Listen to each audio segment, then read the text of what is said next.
గోవింద శ్రీ వెంకటేశ గోవింద శ్రీనివాస గోవింద శ్రీ వెంకటేశ గోవింద భక్తవత్సల గోవింద భాగవత ప్రియ గోవింద గోవింద హరి గోవింద గోకుల నందన గోవింద శ్రీనివాస గోవింద శ్రీ వెంకటేశ గోవింద శ్రీనివాస గోవింద శ్రీ వెంకటేశ గోవింద నిత్య నిర్మల గోవింద నీలమేఘ శ్యామ గోవింద గోవింద హరి గోవింద గోకుల నందన గోవింద శ్రీనివాస గోవింద శ్రీ వెంకటేశ గోవింద శ్రీనివాస గోవింద శ్రీ వెంకటేశ గోవింద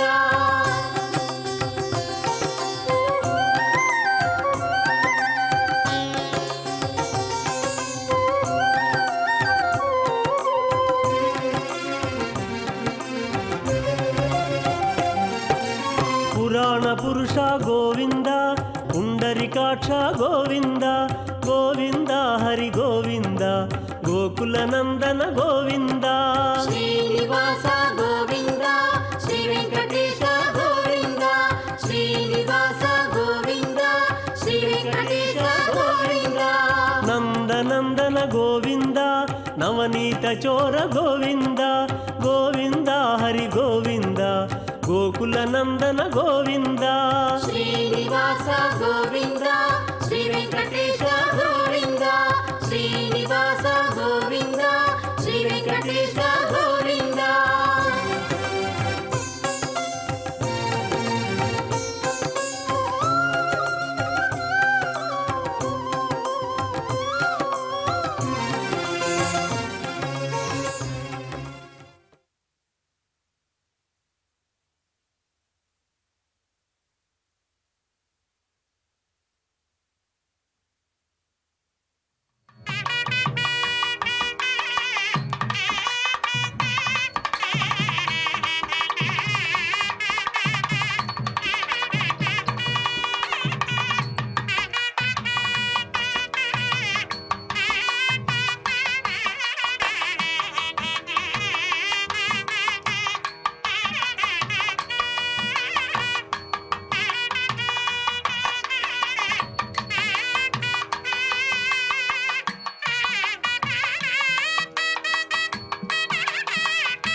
पर्यन्तामन्दे गुरुपरम्पराम् अच्युतपदाम्बुजयुग्मरुग्मं यामागदस्तदिवयानि विनाय मेरे अस्मद्गुरोर् भगवतस्य दयैकसिन्धो रामानुजस्य शरणो शरणं प्रपद्ये मातापिताय वदयद्धनयामि बोधे नियमेन मदन्वयानामाद्यस्य न कुलपदे रघुराभिरामं श्रीमद्दरङ्ग्रीवरं रमामि मोद्धनाभुतं धरस्य श्रीभक्तियारगुणशेखरयोगिवान् श्रीमत्पराङ्गुजमुनिं प्रणवोद्विनियं कलयाविध्वंसं प्रकाशाविद्यं नमः वायुपरकालन् वायुकलिवन्निवायु कुरयरोर्वायुवेन्दन् வாயான் வடியால் மந்திரங்கள் மங்கையர்கான் தூயான் சுடர்மாடங்கள் நஞ்சிக்குரல்லமுதம் தமிழ் நன்னோர் சரங்கள் அஞ்சி கிழக்கிய மாரணசாரம் பரசமய வஞ்சி கருளின் மொழிபுரகன் எங்கள் கைய ராமானுஜமுனிய கங்கைகளை தாண்டலவராஜா பொங்கு புகழ் இந்த மறையாய் ராமாயுதம்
ಶ್ರೀನಿವಾಸ ಮಂಗಾಪುರದ ವಾರ್ಷಿಕ ಬ್ರಹ್ಮೋತ್ಸವದ 7ನೆಯ ದಿನವಾದ ಇಂದು ಚಂದ್ರಪ್ರಭಾ ವಾಹನ ಸೇವೆಯಲ್ಲಿ ಕಲ್ಯಾಣಾದ್ಭುತ ಗಾತ್ರನೆಂದೇ ಖ್ಯಾತಿಯನ್ನು ಪಡೆದಿರುವ ಶ್ರೀ ಶ್ರೀನಿವಾಸನು ವಿರಾಜಮಾನನಾಗಿದ್ದಾನೆ.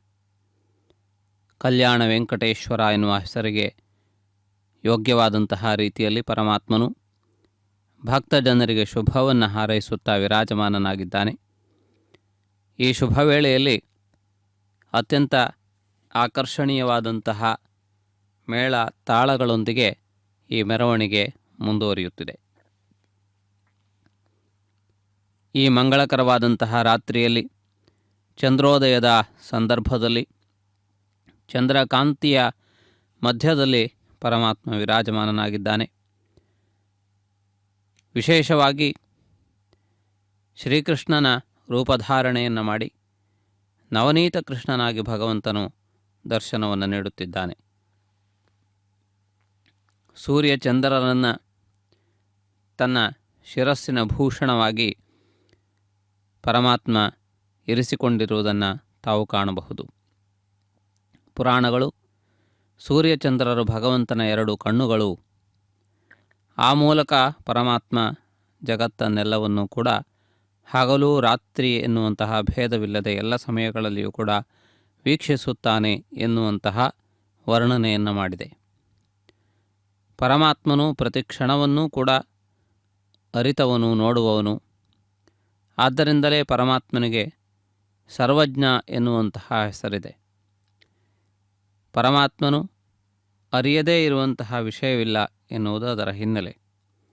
ಆದ್ದರಿಂದ ಅತ್ಯಂತ ರಮಣೀಯವಾದಂತಹ ವೈಭವದೊಂದಿಗೆ ಸರ್ವಜ್ಞನಾಗಿರುವಂತಹ ಪರಮಾತ್ಮನು ಭಕ್ತರನ್ನು ಅನುಗ್ರಹಿಸುವುದಕ್ಕಾಗಿ ಈ ವೇಳೆಯಲ್ಲಿ ಅತ್ಯಂತ ಆಕರ್ಷಕವಾದಂತಹ ರೀತಿಯಲ್ಲಿ ವಿರಾಜಮಾನನಾಗಿ ಸಮಸ್ತ ಲೋಕಕ್ಕೆ ಶುಭವನ್ನು ಒದಗಿಸಿಕೊಡುವವನಾಗಿ ಎಲ್ಲ ಭಕ್ತರನ್ನು ಅನುಗ್ರಹಿಸುವಂತಹ ಉದಾರ ಸಂಕಲ್ಪದೊಂದಿಗೆ ವಿರಾಜಮಾನನಾಗಿದ್ದಾನೆ. ಅಂತಹ ಪರಮಾತ್ಮನ ದಿವ್ಯವಾದಂತಹ ವೈಭವವನ್ನು ನಾವು ಈ ಸಂದರ್ಭದಲ್ಲಿ ವೀಕ್ಷಿಸುತ್ತಿದ್ದೇವೆ. ಶ್ರೇಯಃಕಾಂತನ ಮಂಗಳಕರವಾದಂತಹ ಈ ಉತ್ಸವದ ಶುಭ ವೇಳೆಯಲ್ಲಿ ಅತ್ಯಂತ ಆಕರ್ಷಣೀಯವಾದಂತಹ ರೀತಿಯಲ್ಲಿ ಪರಮಾತ್ಮ ವಿರಾಜಮಾನನಾಗಿದ್ದಾನೆ. ಗಜತುರಗಾದಿ ಸಕಲ ಲಾಂಛನಗಳೊಂದಿಗೆ ಮೆರವಣಿಗೆ ಮುಂದುವರಿಯುತ್ತಿದೆ. ಭಕ್ತಜನರು ತಮ್ಮ ಕೋಲಾಟ ಮೊದಲಾದಂತಹ ಅನೇಕ ವಿಧವಾದ ಕಲಾ ಪ್ರಕಾರಗಳನ್ನು ಭಗವಂತನಿಗೆ ನಿವೇದಿಸುತ್ತಿದ್ದಾರೆ. ಎಲ್ಲ ಕಲೆಗಳು ಕೂಡ ಭಗವಂತನನ್ನು ಆರಾಧಿಸುವುದಕ್ಕಾಗಿ ಭಾರತದಲ್ಲಿ ಆವಿರ್ಭಾವವನ್ನು ಕಂಡಿವೆ. ಎಲ್ಲ ಮಾರ್ಗಗಳು, ಎಲ್ಲ ನದಿಗಳು ಸಮುದ್ರವನ್ನು ಸೇರುವಂತೆ ಎಲ್ಲ ಕಲೆಗಳು ಕೂಡ ಭಗವಂತನ ಪ್ರಾಪ್ತಿಗೆ ಮಾರ್ಗವಾಗಬೇಕು, ಸಾಧನವಾಗಬೇಕು ಎನ್ನುವ ದೃಷ್ಟಿಯಿಂದ ಭರತ ಮಹಾಮುನಿಯು ಕಲಾಶಾಸ್ತ್ರವನ್ನು ರಚಿಸಿ ನಮಗೆ ಒದಗಿಸಿಕೊಟ್ಟಿದ್ದಾರೆ. ಯಾವ ಕಲೆಯಿಂದ ಭಗವಂತನನ್ನು ಯಾವ ರೀತಿ ಆರಾಧಿಸಬಹುದು ಎನ್ನುವುದನ್ನು ತಿಳಿಯಪಡಿಸಿದ್ದಾರೆ. ಆದ್ದರಿಂದ ಮಾನಸಿಕ ಉಲ್ಲಾಸವಷ್ಟೇ ಅಲ್ಲದೆ ನಮ್ಮ ಪ್ರಯಾಣ ನಿರಂತರವಾಗಿ ದಿವ್ಯ ಚೈತನ್ಯದತ್ತ, ಆ ಭಗವಂತನ ಶಾಶ್ವತ ತತ್ವದತ್ತ ನಡೆಯಬೇಕು ಎನ್ನುವಂತಹ ಮಾರ್ಗದರ್ಶನವನ್ನು ಹಿರಿಯರು ಮಾಡಿದ್ದಾರೆ.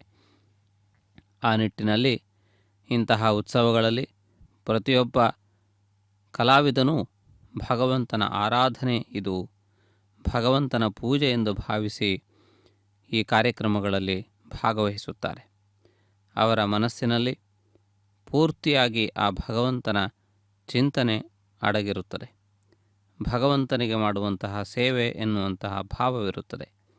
ಆದ್ದರಿಂದ ಇದು ಪವಿತ್ರತೆಯ ಸಂಕೇತವಷ್ಟೇ ಅಲ್ಲದೆ ಆತ್ಮೋದ್ಧಾರದ ಮಾರ್ಗವಾಗಿ ಕಲೆಗಳು ಅರಳಿ ನಿಂತಿವೆ.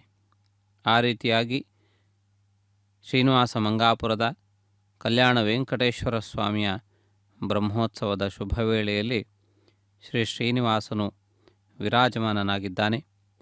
ರಾತ್ರಿಯ ತಂಗಾಳಿಯಲ್ಲಿ ಪರಮಾತ್ಮ ವಿಹಾರಯಾತ್ರೆಯನ್ನು ನಿರ್ವಹಿಸುತ್ತಿದ್ದಾನೆ. ಭಕ್ತಜನ ಸಂದೋಹ ಪರಮಾತ್ಮನ ಮುಂದೆ ನಿಂತು ಆ ಭಗವಂತನಿಗೆ ತಮ್ಮದೇ ಆದಂತಹ ರೀತಿಯಲ್ಲಿ ಎಲ್ಲ ವಿಧವಾದಂತಹ ಸೇವೆಗಳನ್ನು ಸಲ್ಲಿಸುತ್ತಿದ್ದಾರೆ. ಕೆಲವರು ಅನೇಕ ವಿಧವಾದಂತಹ ಪುಷ್ಪಗಳನ್ನು ಅರ್ಪಿಸಿದರೆ, ಕೆಲವರು ಅನೇಕ ವಿಧವಾದಂತಹ ಫಲಗಳನ್ನು ನಿವೇದಿಸುತ್ತಿದ್ದಾರೆ. ತಾವಿರುವಂತಹ ಸ್ಥಾನದಲ್ಲಿಯೇ ಕರ್ಪೂರವನ್ನು ಬೆಳಗಿ ಭಗವಂತನಿಗೆ ಮಂಗಲ ನೀರಾಜನವನ್ನು ನಿವೇದಿಸುತ್ತಿದ್ದಾರೆ. ಈ ರೀತಿಯಾಗಿ ಇಂತಹ ವಿಶೇಷವಾದಂತಹ ಒಂದು ಪ್ರಕ್ರಿಯೆಗಳನ್ನು ಈ ಸಂದರ್ಭದಲ್ಲಿ ನಿರ್ವಹಿಸುತ್ತಿರುವುದನ್ನು ತಾವು ಗಮನಿಸುತ್ತಿದ್ದೀರಿ. ಶುಭಕರನಾಗಿರುವಂತಹ ಪರಮಾತ್ಮನು ಸಮಸ್ತ ಭಕ್ತ ಜನರಿಗೆ ಎಲ್ಲ ವಿಧವಾದಂತಹ ಅನುಗ್ರಹವನ್ನು ಮಾಡುತ್ತಿದ್ದಾನೆ ಎನ್ನುವುದರಲ್ಲಿ ಸಂದೇಹವೇ ಇಲ್ಲ. ಈ ವೇಳೆಯಲ್ಲಿ ಚಂದ್ರವಾಹನದ ಸಂದರ್ಭವಾಗಿ ಅನೇಕರು ಧವಲವರ್ಣದ ಶುದ್ಧವಾದಂತಹ ಬಿಳಿಯ ವಸ್ತ್ರಗಳನ್ನು ಧಾರಣೆ ಮಾಡಿದ್ದನ್ನು ತಾವು ಕಾಣುತ್ತೀರಿ. ಚಂದ್ರನಿಗೆ ಸಂಬಂಧಪಟ್ಟಂತಹ ವಸ್ತುಗಳೆಲ್ಲವೂ ಕೂಡ ಬಿಳಿಯಾದವು. ಚಂದ್ರನಿಗೆ ಸಂಬಂಧಪಟ್ಟಂತಹ ಧಾನ್ಯ ಅಕ್ಕಿ ಅದು ಬಿಳಿಯಾದದ್ದು. ಚಂದ್ರನಿಗೆ ಸಂಬಂಧಪಟ್ಟಂತಹ ಪುಷ್ಪಗಳು ಬಿಳಿಯ ಪುಷ್ಪಗಳು. ಅದೇ ರೀತಿಯಲ್ಲಿ ಚಂದ್ರನಿಗೆ ಪ್ರಿಯವಾದದ್ದು ಹಾಲು, ಅದು ಕೂಡ ಶ್ವೇತವರ್ಣದಿಂದ ಕೂಡಿರುವಂತಹದ್ದು. ಚಂದ್ರನಿಗೆ ಸಂಬಂಧಪಟ್ಟಂತಹ ಮಣಿ ಮುತ್ತು, ಅದು ಕೂಡ ಬಿಳಿಯದಾಗಿರುವಂಥದ್ದು. ಹೀಗೆ ಶ್ವೇತವರ್ಣಕ್ಕೆ ಅಧಿಪತಿಯಂತೆ ಚಂದ್ರನು ವಿರಾಜಮಾನನಾಗಿದ್ದು, ಆ ಚಂದ್ರನ ದಿವ್ಯವಾದಂತಹ ಕಾಂತಿ ನಮ್ಮಲ್ಲಿ ಆಹ್ಲಾದಕತೆಯನ್ನು ಉಂಟುಮಾಡುತ್ತದೆ, ಮನಸ್ಸು ಶಾಂತವಾಗುವಂತೆ ಮಾಡುತ್ತದೆ, ಮನಸ್ಸು ವಿಕಸಿಸುವಂತೆ ಮಾಡುತ್ತದೆ. ಆದ್ದರಿಂದ ಚಂದ್ರನ ಪ್ರಭಾವ ನಮ್ಮ ಜೀವನದ ಮೇಲೆ ಅತಿ ಹೆಚ್ಚಿನದಾದದ್ದು ಎನ್ನುವುದನ್ನು ಈ ಸಂದರ್ಭದಲ್ಲಿ ಸ್ಮರಿಸಬಹುದು. ಜ್ಯೋತಿಷ್ಯ ಶಾಸ್ತ್ರದ ಪ್ರಕಾರವಾಗಿ ಚಂದ್ರನು ಮನಃಕಾರಕನಾಗಿದ್ದಾನೆ. ಮನಸ್ಸಿಗೂ ಚಂದ್ರನಿಗೂ ವಿಶೇಷವಾದಂತಹ ಬಾಂಧವ್ಯವಿದೆ. ಆ ಚಂದ್ರನು ಆ ವಿಧವಾದಂತಹ ರೀತಿಯಲ್ಲಿ ನಮ್ಮ ಮನಸ್ಸನ್ನು ಅರಳುವಂತೆ ಮಾಡುತ್ತಾನೆ. ಆದ್ದರಿಂದ ಚಂದ್ರನ ಅನುಗ್ರಹದಿಂದ ನಮ್ಮ ಮನಸ್ಸು ದುಗುಡದಿಂದ ದೂರವಾಗುತ್ತದೆ. ಎಲ್ಲ ವಿಧವಾದಂತಹ ಮಾನಸಿಕವಾದಂತಹ ವಿಕಾರಗಳು ಚಂದ್ರನ ಅನುಗ್ರಹದಿಂದ ದೂರವಾಗುತ್ತವೆ. ಆದ್ದರಿಂದ ಚಂದ್ರನ ಉಪಾಸನೆಯೂ ಕೂಡ ಪ್ರಾಚೀನವಾದಂತಹ ಗ್ರಂಥಗಳಲ್ಲಿ ಹೇಳಲ್ಪಟ್ಟಿವೆ. ಆದ್ದರಿಂದಾಗಿ ಆ ಚಂದ್ರನನ್ನು ಉಪಾಸಿಸುವಂತಹ ಒಂದು ಪ್ರಕ್ರಿಯೆ ಕೂಡ ಅತ್ಯಂತ ಪ್ರಾಚೀನವಾದದ್ದು. ಆ ರೀತಿಯಾಗಿ ಈ ವಿಶಿಷ್ಟವಾದಂತಹ ಚಂದ್ರಪ್ರಭಾ ವಾಹನದಲ್ಲಿ ಪರಮಾತ್ಮ ವಿರಾಜಮಾನನಾಗಿ ಆ ರಾತ್ರಿಯ ನಾಥನಾಗಿರುವಂತಹ ಚಂದ್ರನನ್ನು ಉಪಾಸಿಸುವ, ಚಂದ್ರನ ಮಹತ್ವಗಳನ್ನು ಅರಿಯುವಂತಹ ಒಂದು ಅವಕಾಶವನ್ನು ಒದಗಿಸಿಕೊಡುತ್ತಿದ್ದಾನೆ. ಭೂಮಂಡಲದಲ್ಲಿ 2 ವಿಧವಾದಂತಹ ವಂಶಗಳು ಭಗವಂತನಿಂದ ಪ್ರವರ್ತಿಸಲ್ಪಟ್ಟಿವೆ. ಮೊದಲನೆಯ ವಂಶವು ಸೂರ್ಯವಂಶ. ಸೂರ್ಯನು ಪ್ರತ್ಯಕ್ಷ ದೇವ. ಆ ಸೂರ್ಯನ ದಿವ್ಯವಾದಂತಹ ಕಿರಣಗಳಿಂದಲೇ ಜೀವನವು ಸಾಗಿಸುತ್ತದೆ. ಆ ಸೂರ್ಯನಿಲ್ಲದೇ ಇದ್ದರೆ ಜೀವಗಳು ಜೀವಿಸುವುದಿಲ್ಲ. ಆದ್ದರಿಂದಾಗಿ ಆ ಸೂರ್ಯನ ದಿವ್ಯವಾದಂತಹ ಕಾಂತಿಯಿಂದ, ಆ ಸೂರ್ಯನ ದಿವ್ಯವಾದಂತಹ ಪ್ರಭೆಯಿಂದ ಅಥವಾ ದಿವ್ಯವಾದಂತಹ ಆ ಸೂರ್ಯನ ಮಹತ್ತರವಾದಂತಹ ಅನುಗ್ರಹದಿಂದ ಸೂರ್ಯವಂಶವು ಪ್ರಾರಂಭವಾಗಿದೆ. ವೈವಸ್ವಿತ ಮನುವಿನಿಂದ ಹಿಡಿದು ಆ ಸೂರ್ಯವಂಶವು ಅತ್ಯಂತ ವೈಭವಪೇತವಾಗಿ ಈ ಜಗತ್ತನ್ನು ಆಳಿದೆ. ಮಾನವರಿಗೆ ಜೀವನದ ಮೌಲ್ಯಗಳನ್ನು ತಿಳಿಸಿವೆ, ಬದುಕುವಂತಹ ವಿಧಾನವನ್ನು ತಿಳಿಸಿದೆ. ಆ ವಿಧವಾಗಿ ಆ ಸೂರ್ಯ ವಂಶದಲ್ಲಿ ಪರಮಾತ್ಮನು ಶ್ರೀರಾಮಚಂದ್ರನಾಗಿ ಅವತರಿಸುವುದರ ಮೂಲಕ ಜಗತ್ತಿಗೆ ಒಂದು ಮಹತ್ತರವಾದಂತಹ ಜೀವನ ದರ್ಶನವನ್ನು ಕೊಟ್ಟಿದ್ದಾನೆ. ರಾಮನನ್ನು ಮರ್ಯಾದಾ ಪುರುಷೋತ್ತಮ ಎಂದು ನಾವು ಕರೆಯುತ್ತೇವೆ.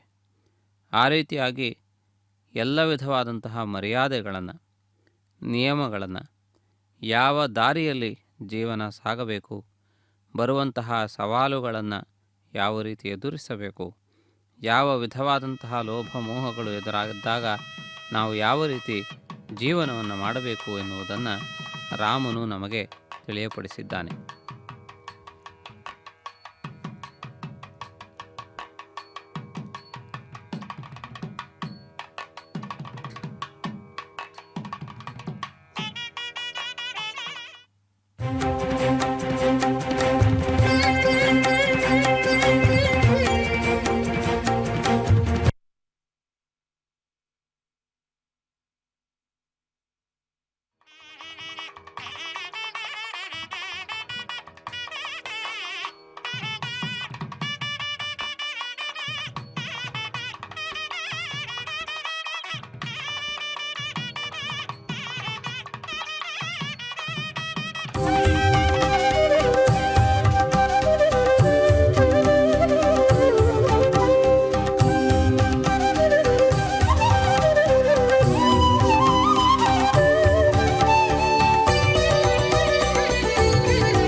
చోరుడు నగధర గోవిందుడు భవరోగ వైద్యుడు బాలకృష్ణుడు నవరస పరిపూర్ణుడు నందగోపరసికుడు నవనిధులను మనకీయగ నలుదిక్కుల తిరుగుచు చంద్రప్రభవాహనమున చక్కనయ్య కనరు ఉపేంద్రుడై ఊరేగే ప్రియ మాధవుడిదిగో చంద్రప్రభవాహనమున చక్కనయ్య కనరు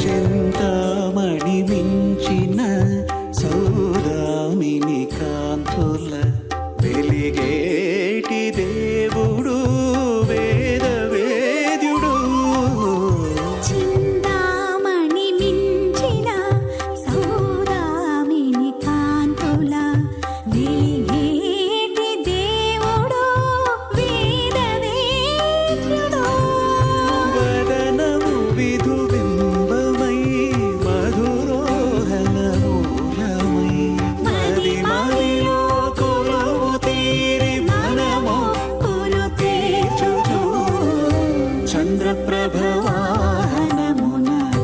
చక్కనయ్య కనరు ఉపేంద్రుడై ఊరేగే ప్రియ మాధవుడిదిగో చంద్రప్రభవాహనమున చక్కనయ్య కనరు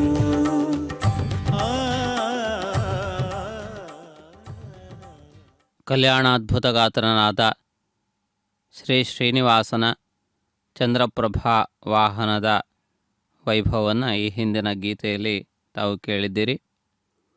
ಅನ್ನಮಾಚಾರ್ಯರು ತಿರುಮಲ ಕ್ಷೇತ್ರದಲ್ಲಿ ಅಂದಿನ ಕಾಲದಲ್ಲಿ ನಡೆಯುತ್ತಿದ್ದ ಎಲ್ಲ ವಾಹನ ಸೇವೆಗಳ ವೈಭವಗಳನ್ನು ಕೂಡ ಕಾಲಕಾಲಕ್ಕೆ ವರ್ಣಿಸಿದ್ದಾರೆ.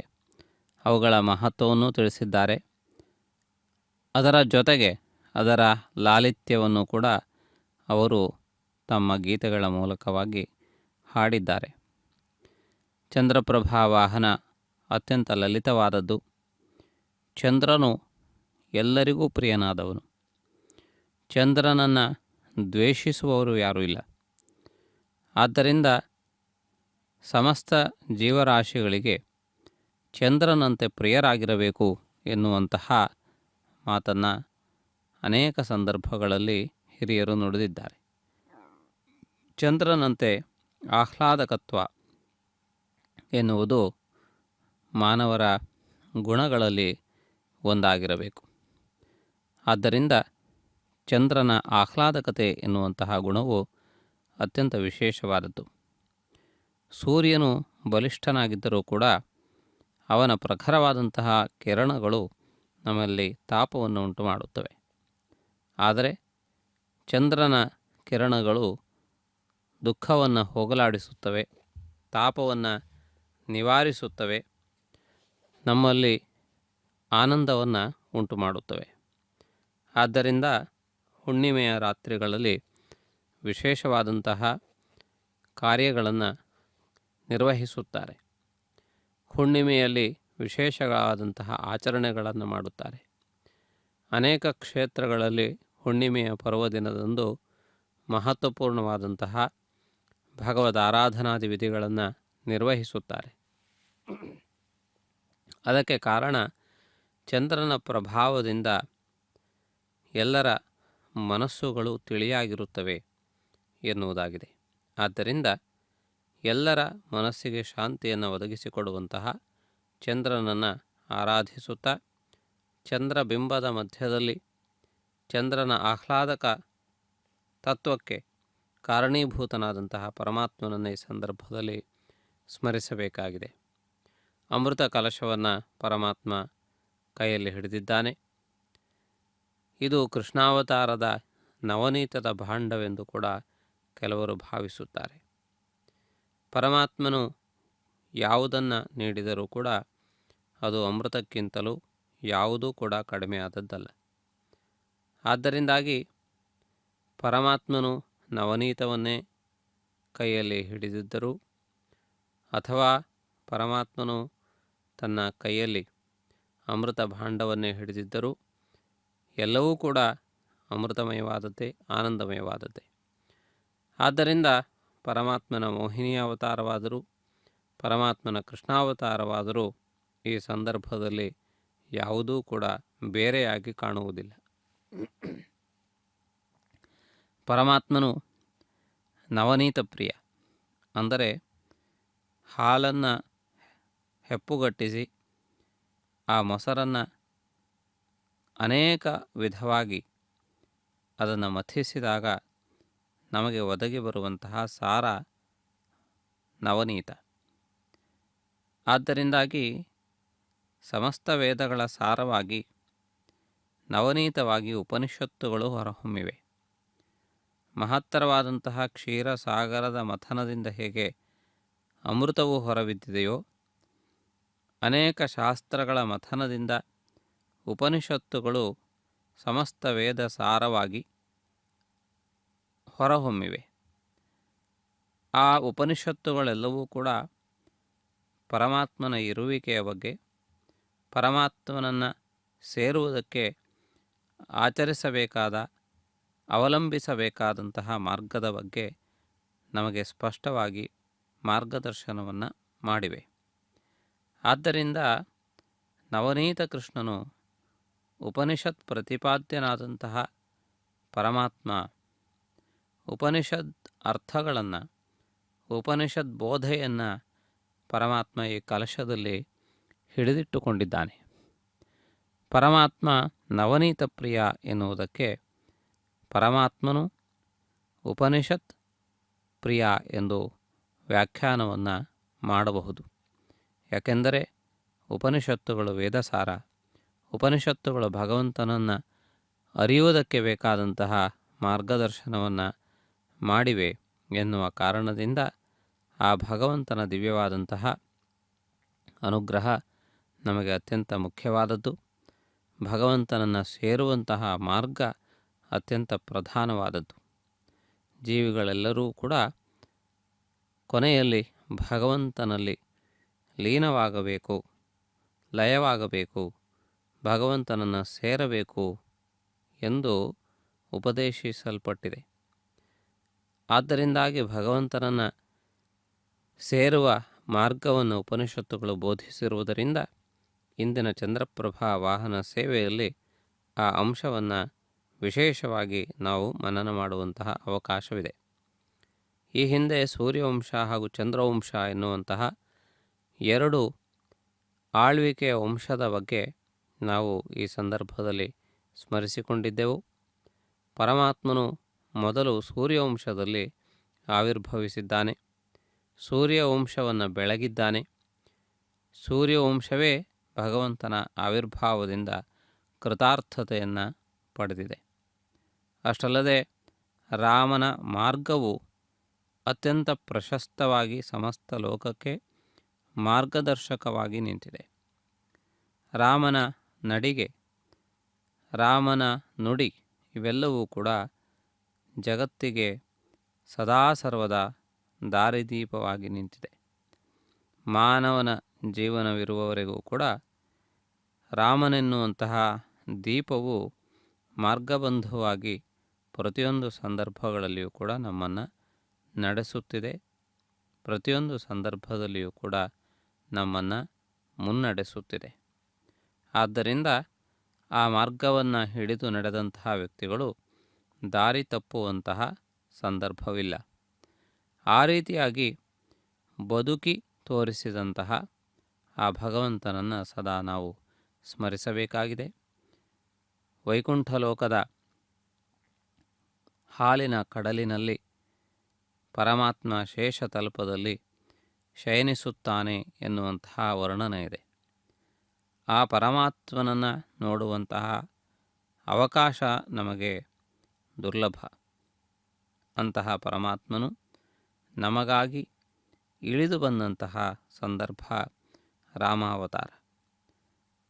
ಅಷ್ಟಲ್ಲದೆ ಮಾನವರಾಗಿ ನಮ್ಮ ಕರ್ತವ್ಯವೇನು, ಮಾನವ ಜನ್ಮದ ಸಾರ್ಥಕತೆಯ ಗುಟ್ಟೇನು, ಮಾನವರಾಗಿ ಭಗವಂತನು ನಮ್ಮನ್ನು ಯಾಕೆ ಸೃಷ್ಟಿಸಿದ್ದಾನೆ, ಮಾನವರಾಗಿ ಹುಟ್ಟಿದ ಮೇಲೆ ಯಾವ ರೀತಿ ವ್ಯವಹರಿಸಬೇಕು ಎನ್ನುವಂತಹ ಮಹತ್ವಪೂರ್ಣವಾದಂತಹ ಸಂದೇಶವನ್ನು ಪರಮಾತ್ಮ ನಮಗೆ ಒದಗಿಸಿಕೊಟ್ಟಿದ್ದಾನೆ. ಅಂತಹ ಮಹತ್ವಪೂರ್ಣವಾದಂತಹ ವೈಭವವನ್ನು ಪರಮಾತ್ಮ ನಮಗೆ ತೋರಿಸಿಕೊಟ್ಟಿದ್ದಾನೆ. ಈ ಮಹತ್ವಪೂರ್ಣವಾದಂತಹ ಒಂದು ವೈಭವವನ್ನು ನಾವು ಈ ಸಂದರ್ಭದಲ್ಲಿ ವೀಕ್ಷಿಸುತ್ತಿದ್ದೇವೆ. ಪರಮಾತ್ಮನು ಸೂರ್ಯವಂಶದಲ್ಲಿ ಆವಿರ್ಭವಿಸಿದಂತೆಯೇ ದ್ವಾಪರ ಯುಗದಲ್ಲಿ ಪರಮಾತ್ಮನು ಚಂದ್ರವಂಶವನ್ನು ಕೂಡ ಅನುಗ್ರಹಿಸಿದ್ದಾನೆ. ಈ ಎರಡೂ ಅಂಶಗಳು ಪ್ರಧಾನವಾದಂತಹ ಅಂಶಗಳು.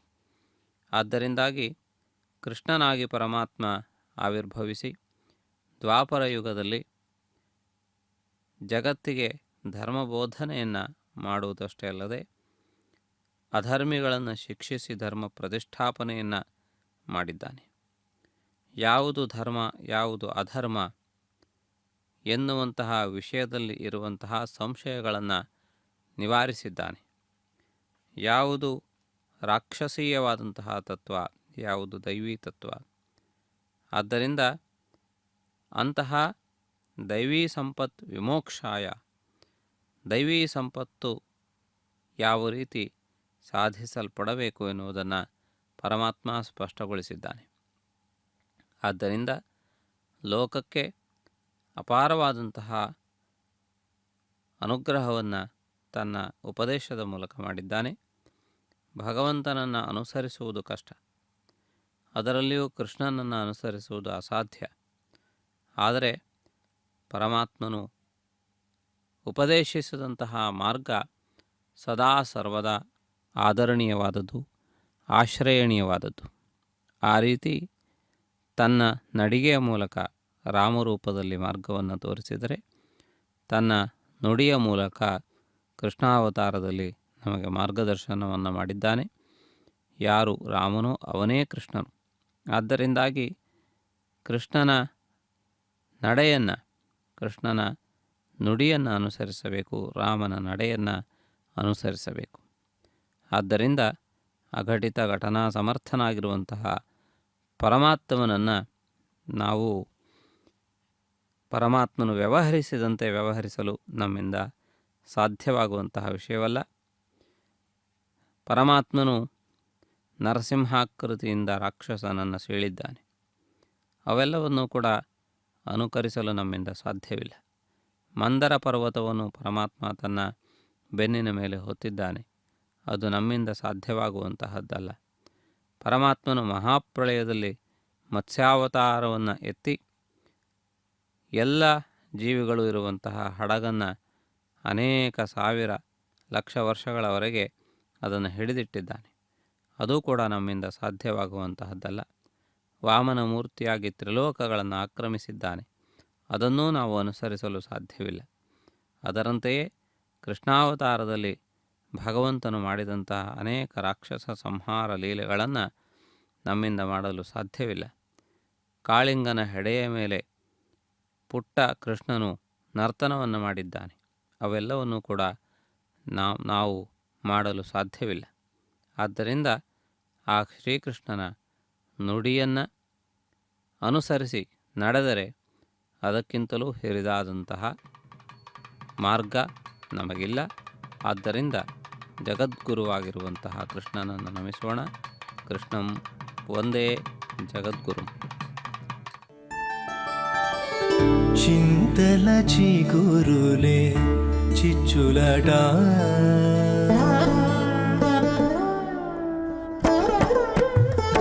చింతల చిగురులే చిచ్చులడా ఇంతటిలోనికను ఏలాగే చింతల చిగురులే చిచ్చుల చిచ్చులడా ఇంతటిలోనికను ఏలాగే ఏలాగే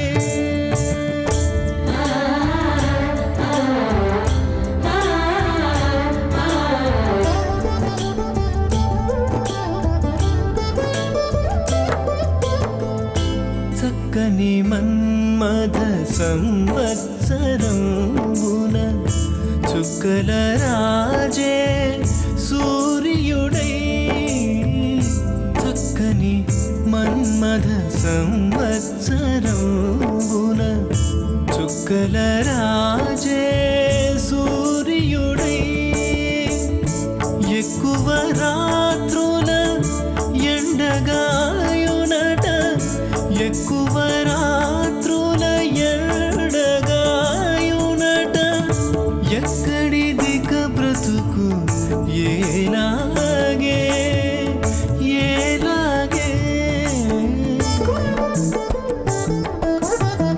చింతల చిగురులే చిచ్చులడా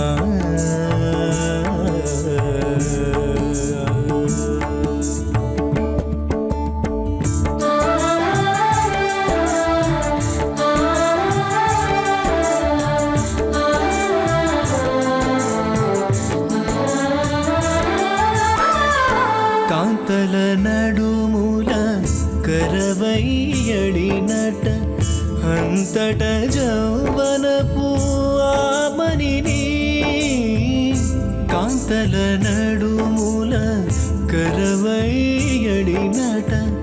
అంతట జౌవనపు ఆమనిని వింత మీనశని వెలదుల కన్నులను వింత మీనసని వెలదుల కన్నులను ఎంత గణమౌనో ఏలాగే ఏలాగే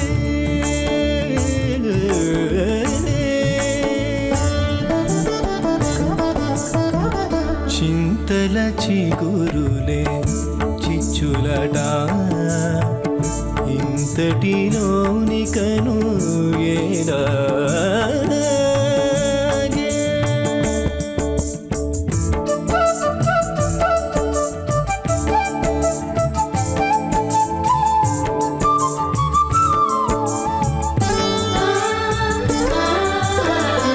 కుంకుమ గుబ్బల కుంభరాశికిని వంకల చంద్రుడు వచ్చెనట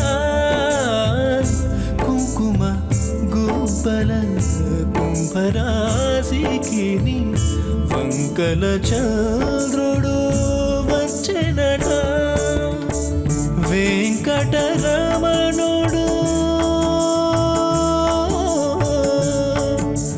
హరే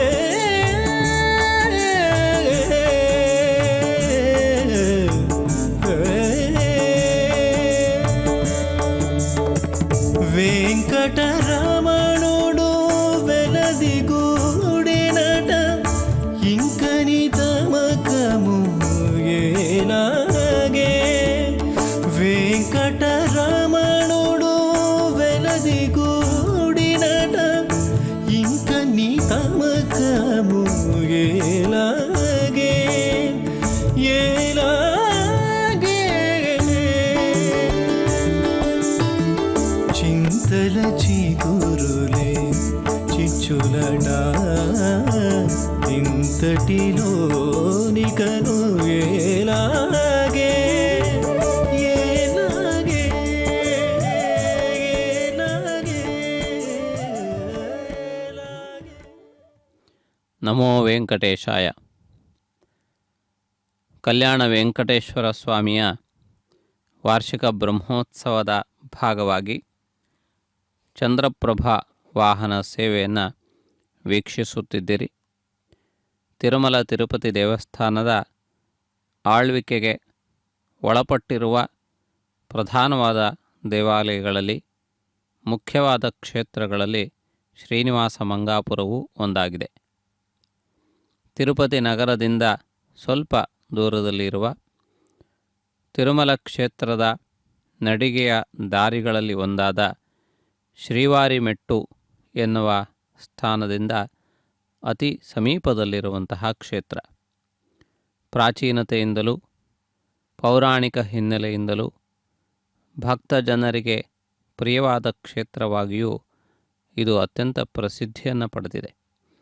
ಇಲ್ಲಿರುವಂತಹ ಶ್ರೀನಿವಾಸನ ಮೂರ್ತಿಯು ಅತ್ಯಂತ ಆಕರ್ಷಣೀಯವಾಗಿ, ಅತ್ಯಂತ ಆನಂದದಾಯಕವಾಗಿ, ಭಕ್ತ ಜನರೆಲ್ಲರಿಗೂ ಅತ್ಯಂತ ಆತ್ಮೀಯತೆಯನ್ನು ಉಂಟು ಮಾಡುವಂತಹ ರೂಪವಾಗಿದೆ. ಪರಮಾತ್ಮನು ಇಲ್ಲಿ ತನ್ನ ವಿಶಾಲವಾದ, ಅತ್ಯಂತ ರಮಣೀಯವಾದ, ಕಮಲಕೋಮಲವಾದ ನೇತ್ರಗಳಿಂದ ಭಕ್ತರನ್ನು ವೀಕ್ಷಿಸಿ ಅವರನ್ನು ಅನುಗ್ರಹಿಸುತ್ತಿದ್ದಾನೆ.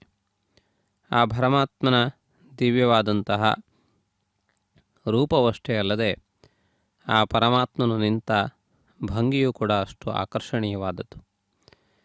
ಪರಮಾತ್ಮನನ್ನು ನೋಡಿದಾಗ ಸಾಕ್ಷಾತ್ ಸಜೀವ ಮೂರ್ತಿಯನ್ನು ನೋಡಿದಂತಹ ಅನುಭವ ನಮಗೆ ಉಂಟಾಗುತ್ತದೆ. ತಿರುಮಲ ಕ್ಷೇತ್ರದ ಶ್ರೀ ಶ್ರೀನಿವಾಸನ ದಿವ್ಯ ದರ್ಶನವೇ ಇಲ್ಲಿ ನಮಗೆ ಒದಗಿ ಬರುತ್ತಿದೆ ಎನ್ನುವಷ್ಟರ ಮಟ್ಟಿಗಿನ ಆನಂದಾನುಭವ ನಮಗೆ ಉಂಟಾಗುತ್ತದೆ. ವಾಸ್ತವದಲ್ಲಿ ತಿರುಮಲ ಕ್ಷೇತ್ರದಲ್ಲಿ ಪರಮಾತ್ಮ ಸೇರುವುದಕ್ಕಿಂತಲೂ ಮುಂಚಿತವಾಗಿಯೇ ಈ ಕ್ಷೇತ್ರದಲ್ಲಿ ನೆಲೆ ನಿಂತು ಈ ಸ್ಥಾನವನ್ನು ಪುಣ್ಯಕ್ಷೇತ್ರವನ್ನಾಗಿಸಿದ್ದಾನೆ, ತೀರ್ಥಕ್ಷೇತ್ರವನ್ನಾಗಿಸಿದ್ದಾನೆ. ಆ ರೀತಿಯಾಗಿ ಅನುಗ್ರಹಿಸಲ್ಪಟ್ಟಿರುವಂತಹ ಮಹತ್ತರವಾದಂತಹ ಸ್ಥಾನ ಶ್ರೀನಿವಾಸ ಮಂಗಾಪುರ. ಪರಮಾತ್ಮನು ಇಲ್ಲಿ ತನ್ನ ಮಹನೀಯವಾದಂತಹ ವೈಭವದೊಂದಿಗೆ ಭಕ್ತ ಜನರನ್ನು ಅನುಗ್ರಹಿಸಿದ್ದಾನೆ. ಈ ಕ್ಷೇತ್ರದಲ್ಲಿ ಪರಮಾತ್ಮನಿಗೆ ಅತ್ಯಂತ ಸುಂದರವಾದಂತಹ ಶಿಲಾಮಯವಾದ ಮಂದಿರವನ್ನು ಕಟ್ಟಿದ್ದಾರೆ. ಪ್ರಾಚೀನವಾದ ಕ್ಷೇತ್ರವಾಗಿದ್ದರೂ ಕೂಡ ಐತಿಹಾಸಿಕವಾಗಿ ಅನೇಕ ಪೆಟ್ಟುಗಳನ್ನು ತಿಂದ ಕ್ಷೇತ್ರ, ಧ್ವಂಸ ಮಾಡಲ್ಪಟ್ಟ ಕ್ಷೇತ್ರ, ವಿಧರ್ಮೀಯರ ಆಕ್ರಮಣಕ್ಕೆ ಒಳಗಾದಂತಹ ಕ್ಷೇತ್ರ, ಇತಿಹಾಸದಲ್ಲಿ ಕೆಲವು ಶತಮಾನಗಳ ಕಾಲ ನಾಮಾವಶೇಷವಾಗಿ ಉಳಿದಂತಹ ಕ್ಷೇತ್ರ. ಆದರೂ ಕೂಡ ಭಕ್ತರು ಅತ್ಯಂತ ಭಕ್ತಿ ಶ್ರದ್ಧೆಯಿಂದ ಈ ಕ್ಷೇತ್ರವನ್ನು ಉಳಿಸಿಕೊಂಡು ಬಂದಿದ್ದಾರೆ. ತಮ್ಮದೇ ಆದಂತಹ ರೀತಿಯಲ್ಲಿ ಪರಮಾತ್ಮನನ್ನು ಆರಾಧಿಸಿಕೊಂಡು ಬಂದಿದ್ದಾರೆ.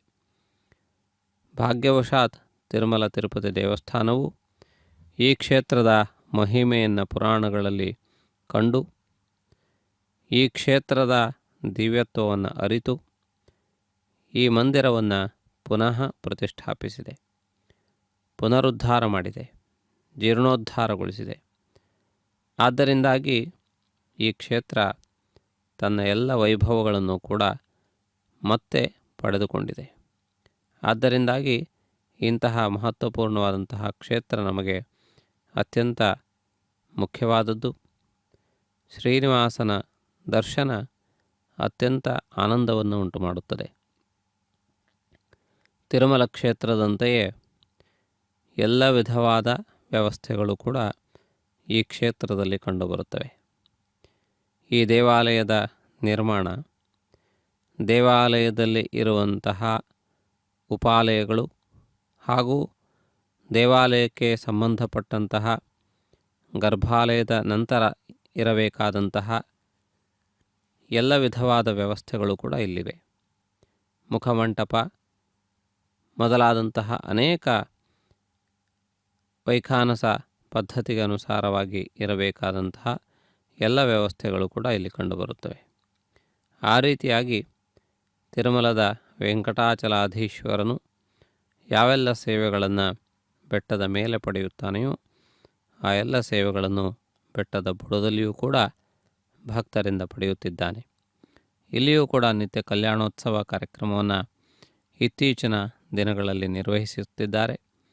ನೂರಾರು ಜನರು ಭಗವಂತನ ಕಲ್ಯಾಣೋತ್ಸವ ಸೇವೆಯಲ್ಲಿ ತಮ್ಮನ್ನು ತೊಡಗಿಸಿಕೊಳ್ಳುತ್ತಾರೆ. ಅದೇ ರೀತಿಯಲ್ಲಿ ಸಂಜೆಯ ಸಮಯದಲ್ಲಿ ಪರಮಾತ್ಮನು ಉಯ್ಯಾಲೆಯಲ್ಲಿ ಆನಂದವನ್ನು ಅನುಭವಿಸುತ್ತಾ ಭಕ್ತರಿಗೆ ಅದನ್ನು ಪ್ರಸಾದವಾಗಿ ಅನುಗ್ರಹಿಸುತ್ತಾ ದೀಪಾಲಂಕಾರಾದಿ ಸೇವೆಗಳಲ್ಲಿ ವಿರಾಜಮಾನನಾಗುತ್ತಾನೆ. ಆ ರೀತಿಯಲ್ಲಿ ಈ ಪರಮಾತ್ಮನ ದಿವ್ಯವಾದಂತಹ ವೈಭವವನ್ನು ಕಾಣುವಂಥ ಅವಕಾಶ ನಮಗೆ ಪ್ರಾಪ್ತವಾಗುತ್ತದೆ.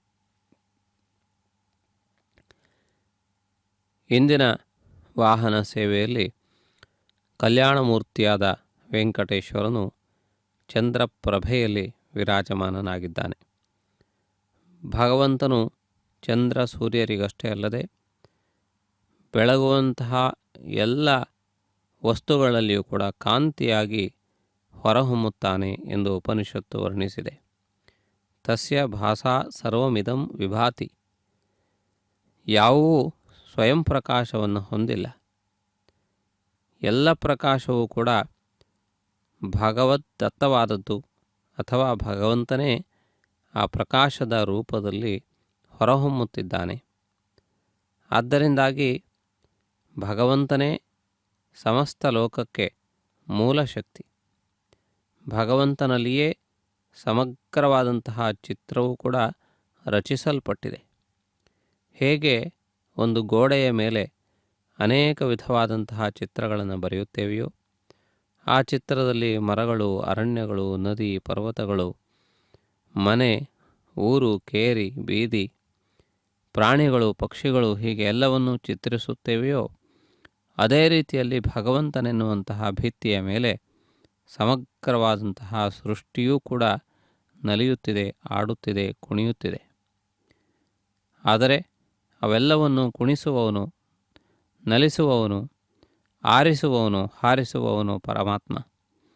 ಆದ್ದರಿಂದ ಪರಮಾತ್ಮನೆನ್ನುವಂತಹ ಪಟದ ಮೇಲೆ ಈ ಎಲ್ಲ ಜೀವಚಿತ್ರಗಳು ಕೂಡ ಸಜೀವವಿರುವಂತೆ ನಟಿಸುತ್ತಿವೆ. ಆ ಎಲ್ಲ ಜೀವಿಗಳಿಗೆ ಚೈತನ್ಯಭೂತವಾಗಿ ಪರಮಾತ್ಮನಿದ್ದಾನೆ. ಆ ಪರಮಾತ್ಮನ ಚೈತನ್ಯವು ಆ ಸ್ಥಾನದಲ್ಲಿ ಇಲ್ಲದೇ ಇದ್ದಾಗ ಆ ವಸ್ತು ಸಹಜವಾಗಿ ಜಡವಾಗುತ್ತದೆ. ಚೈತನ್ಯವನ್ನು ಕಳೆದುಕೊಂಡು ನಿಶ್ಚೇತನವಾಗುತ್ತದೆ. ಚೇಷ್ಟೆಗಳನ್ನು ಅದು ಕಳೆದುಕೊಳ್ಳುತ್ತದೆ.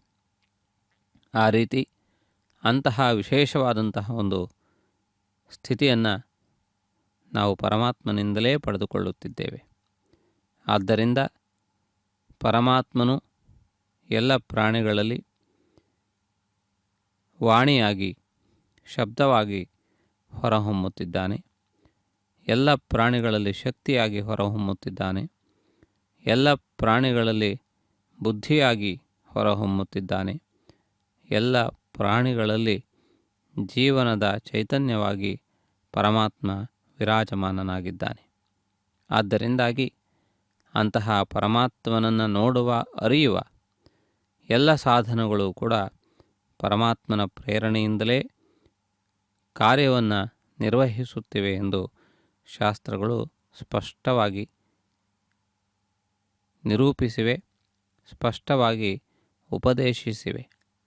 ಆದ್ದರಿಂದ ತೇನ ತ್ಯಕ್ತೇನ ಭುಂಜಿಥಾಹ, ಪರಮಾತ್ಮನ ಕೊಟ್ಟದ್ದನ್ನೇ ನಾವು ತಿನ್ನುತ್ತಿದ್ದೇವೆ.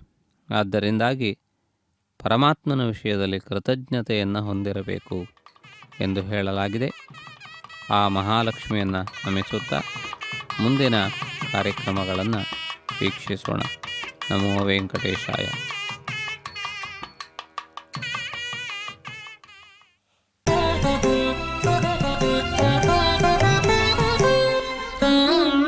చందమామరావు జాబిల్లిరావు, చందమామరావు జాబిల్లిరావు, కుందనపు పైడి కోర వెన్న పాలు తేవో, చందమామరావు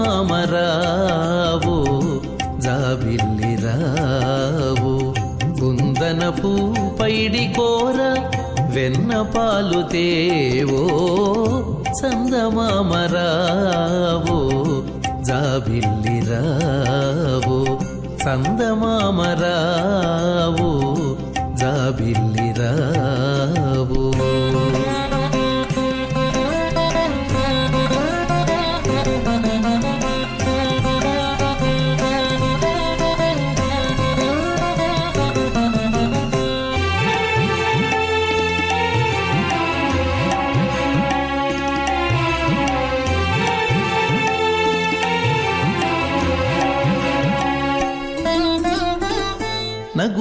మోము చక్కనయ్యకు నలువ పుట్టించిన తండ్రికి నగుమోము చక్కనయ్యకు నలువ పుట్టించిన తండ్రికి నిగమములందుండే అప్పకు మానీలవర్ణునికి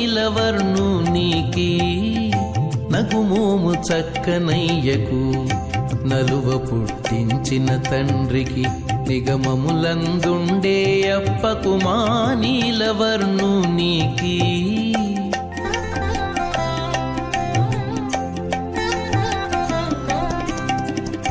జగమెల్ల ఏలిన స్వామికి చక్కని ఇందిర మగనికి జగమెల్ల ఏలిన స్వామికి చక్కని ఇందిర మగనికి ముగురికి మొదలైన ఘనునికి మా ముద్దుల మురారి బాలునికి ముగురికి మొదలైన ఘనునికి మా ముద్దుల మురారి బాలునికి కుందనపు పైడి కోర వెన్న పాలు తేవో సందమామరావో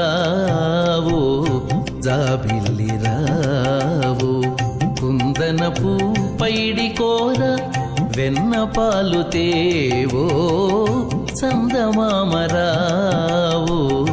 జాబిల్లిరావో సందమామరావో జాబిల్లిరావో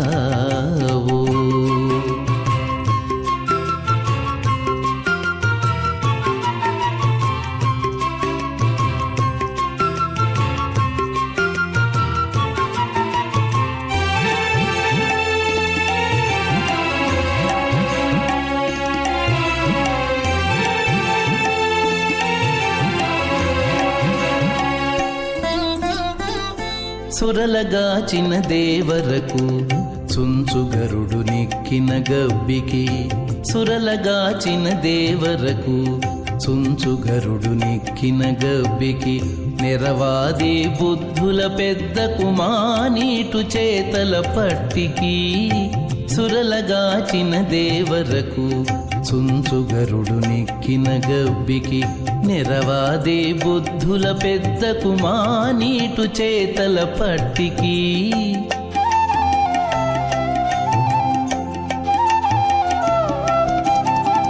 విరుల వింటి వాణి అయ్యకు వేవేలు రూపుల స్వామికి విరుల వింటి వాణి అయ్యకు వేవేలు రూపుల స్వామికి సిరిమించు నెరవాది జానకు మా శ్రీ వెంకటనాథునికి సిరిమించు నెరవాది జానకు మా శ్రీ వెంకటనాథునికి శ్రీ వెంకటనాథునికి కుందనపు పైడి కోర వెన్న పాలు తేవో సందమామరావో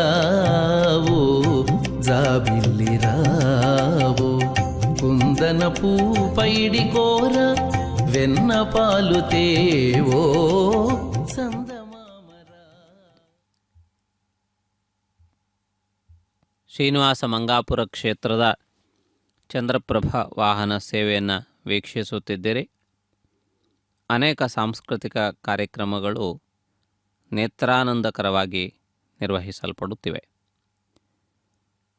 ಮಕ್ಕಳಿಗೆ ವಿಶೇಷವಾಗಿ ಶಿಕ್ಷಣಗಳನ್ನು ಕೊಡಿಸಿ ಒಂದು ಬೃಂದವನ್ನಾಗಿ ನಿರ್ಮಿಸಿ ಈ ರೀತಿಯಾದಂತಹ ಸಂದರ್ಭಗಳಲ್ಲಿ ಸೇವೆಯನ್ನು ಸಲ್ಲಿಸುವಂತಹ ಒಂದು ಅವಕಾಶವನ್ನು ಹಿರಿಯರು ನೀಡುತ್ತಿದ್ದಾರೆ.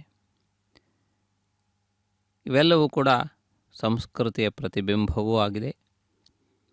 ಭಗವಂತನ ಆರಾಧನೆಯ ಭಕ್ತಿಯ ಒಂದು ವಿಶೇಷವಾದಂತಹ ಪ್ರದರ್ಶನವೂ ಆಗಿದೆ. ಅನೇಕ ಮಹಿಳೆಯರು ಚಂದ್ರಪ್ರಭಾ ವಾಹನದ ಸಂದರ್ಭದಲ್ಲಿ ಬಿಳಿಯ ವಸ್ತ್ರಗಳನ್ನು ಧರಿಸಿ ಈ ಸಾಂಸ್ಕೃತಿಕ ಕಾರ್ಯಕ್ರಮಗಳಲ್ಲಿ ಪಾಲ್ಗೊಂಡಿರುವುದನ್ನು ನಾವು ಗಮನಿಸಬಹುದು. ಚಂದ್ರನಿಗೂ ಬಿಳುಪಿಗೂ ಇರುವಂತಹ ಸಂಬಂಧವನ್ನು ಅದು ಪ್ರತಿಬಿಂಬಿಸುತ್ತಿದೆ. ಆ ರೀತಿಯಾಗಿ ಒಂದೊಂದು ವಾಹನ ಸೇವೆಯಲ್ಲಿ ಒಂದೊಂದು ವಿಶೇಷವಾದಂತಹ ಆ ಚಿಹ್ನೆಗಳನ್ನು ಧರಿಸುವುದರ ಮೂಲಕ ಆ ವಾಹನ ಸೇವೆಯ ಮಹತ್ವವನ್ನು ತಿಳಿಯಪಡಿಸುವಂತಹ ಪ್ರಯತ್ನವನ್ನು ಮಾಡಿದ್ದಾರೆ.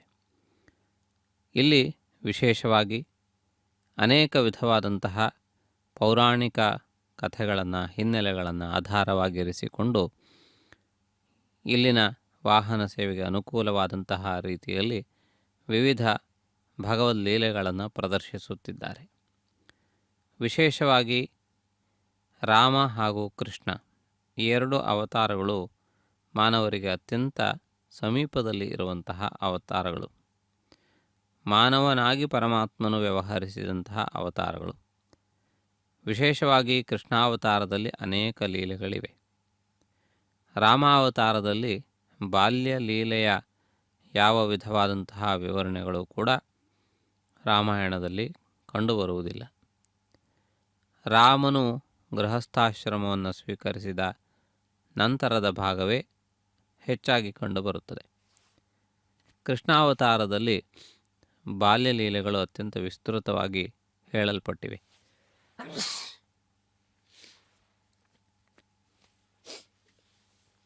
ವಿಶೇಷವಾಗಿ ಶ್ರೀಮದ್ಭಾಗವತದಲ್ಲಿ ಶ್ರೀಕೃಷ್ಣ ಲೀಲೆಯನ್ನು ವಿಸ್ತಾರವಾಗಿ ವರ್ಣಿಸಿದ್ದಾರೆ.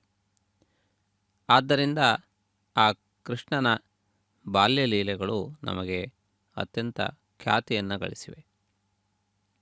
ಪರಮಾತ್ಮ ಪುಟ್ಟ ಮಗುವಾಗಿ ಯಾವೆಲ್ಲ ಚಮತ್ಕಾರಗಳನ್ನು ಮಾಡಿದ್ದಾನೆ, ರಾಕ್ಷಸ ಸಂಹಾರಕ್ಕಾಗಿ ಪರಮಾತ್ಮ ಯಾವೆಲ್ಲ ತಂತ್ರಗಳನ್ನು ಹೆಣೆದಿದ್ದಾನೆ, ಯಾವ ರೀತಿ ಆ ರಾಕ್ಷಸರನ್ನು ಲೋಕಪೀಡಕರಾಗದೇ ಇರುವಂತೆ ನಿವಾರಿಸಿದ್ದಾನೆ ಎನ್ನುವಂತಹ ವಿವರಣೆಗಳು ಸ್ಪಷ್ಟವಾಗಿ ನಮಗೆ ತಿಳಿಯಪಡಿಸುತ್ತಿವೆ. ಪರಮಾತ್ಮನ ಲೀಲೆಗಳು ಸಾಧಕರಿಗೆ ಸಾಧನೆಯ ಮಾರ್ಗ ಎಂದು ಹಿರಿಯರು, ಜ್ಞಾನಿಗಳು ನುಡಿದಿದ್ದಾರೆ. ಆದ್ದರಿಂದ ಆ ಭಗವಂತನ ಲೀಲೆಗಳು ಭಕ್ತರ ಪಾಲಿಗೆ ವರವಾಗಿವೆ. ಭಗವಂತನನ್ನು ಭಾವಿಸುವುದಕ್ಕೆ, ಭಗವಂತನನ್ನು ಅನುಸರಿಸುವುದಕ್ಕೆ, ಸ್ಮರಿಸುವುದಕ್ಕೆ ಈ ಲೀಲೆಗಳು ಸೋಪಾನವಾಗಿವೆ ಎಂದು ಶ್ರೀಮದ್ಭಾಗವತವು ಸ್ಪಷ್ಟವಾಗಿ ತಿಳಿಯಪಡಿಸಿದೆ. ಆದ್ದರಿಂದ ಪರಮಾತ್ಮನ ವಿಶೇಷವಾದಂತಹ ಲೀಲೆಗಳನ್ನು ನಾವು ಆಧರಿಸಿ ಅವುಗಳನ್ನು ನೃತ್ಯದ ಮೂಲಕ, ಚಿತ್ರದ ಮೂಲಕ, ವಿವಿಧ ಕಲೆಗಳ ಮೂಲಕ ಅವುಗಳನ್ನು ಬಿತ್ತರಿಸುವುದರಿಂದಲೂ ಕೂಡ ನಮ್ಮ ವಿಶೇಷವಾದಂತಹ ಭಗವಂತನನ್ನು ಅರಿಯುವಂತಹ ಸಾಧನೆಗೆ ಅವು ಸಾಧನಗಳಾಗಿವೆ. ಆ ರೀತಿಯಾಗಿ ಭಗವಂತನನ್ನು ಸೇರುವುದಕ್ಕೆ ಮಾರ್ಗವಾಗಿದೆ. ನಿವೃತ್ತತರ್ಷೈರುಪಗೀಯಮಾನಾತ್ ಭವೌಷಧಾಚ್ಛ್ರೋತ್ರ ಮನೋಭಿರಾಮಾತ್ ಕೌತ್ತಮ ಶ್ಲೋಕ ಗುಣಾನುವಾದಾತ್ ಪುಮಾನ್ ವಿರಜ್ಯೇತ ವಿನಾಪಶುಘ್ನಾತ್ ಎಂದು ಪರೀಕ್ಷಿತ್ ಮಹಾರಾಜನು ಹೇಳಿದ್ದಾನೆ. ಅಂದರೆ ಅತ್ಯಂತ ಶ್ರೇಷ್ಠವಾದಂತಹ ಲೀಲೆಗಳನ್ನು ಹೊಂದಿರುವ ಮಹಾಮಹಿಮರಾದ, ತಪಸ್ವಿಗಳಾದ, ಜ್ಞಾನಿಗಳಾದಂತಹ ವ್ಯಕ್ತಿಗಳಿಂದಲೂ ನಿತ್ಯವೂ ಸ್ಮರಿಸಲ್ಪಡುವ ಅಥವಾ ಸ್ತುತಿಸಲ್ಪಡುವ ಮಹಿಮೆಯನ್ನು ಹೊಂದಿರುವ ಪರಮಾತ್ಮನನ್ನು, ಅವನ ಲೀಲೆಗಳನ್ನು ಯಾರು ಸ್ಮರಿಸುವುದಿಲ್ಲ, ಯಾರು ಅನುಸರಿಸುವುದಕ್ಕೆ ಇಷ್ಟಪಡುವುದಿಲ್ಲ, ಯಾರು ಅವುಗಳನ್ನು ಆಶ್ರಯಿಸುವುದಕ್ಕೆ ತಿರಸ್ಕರಿಸುತ್ತಾರೆ, ಇದು ಎಲ್ಲರಿಗೂ ಪ್ರಿಯವಾದದ್ದು, ಎಲ್ಲರಿಗೂ ಇಂಪಾದದ್ದು, ಸೊಂಪಾದದ್ದು.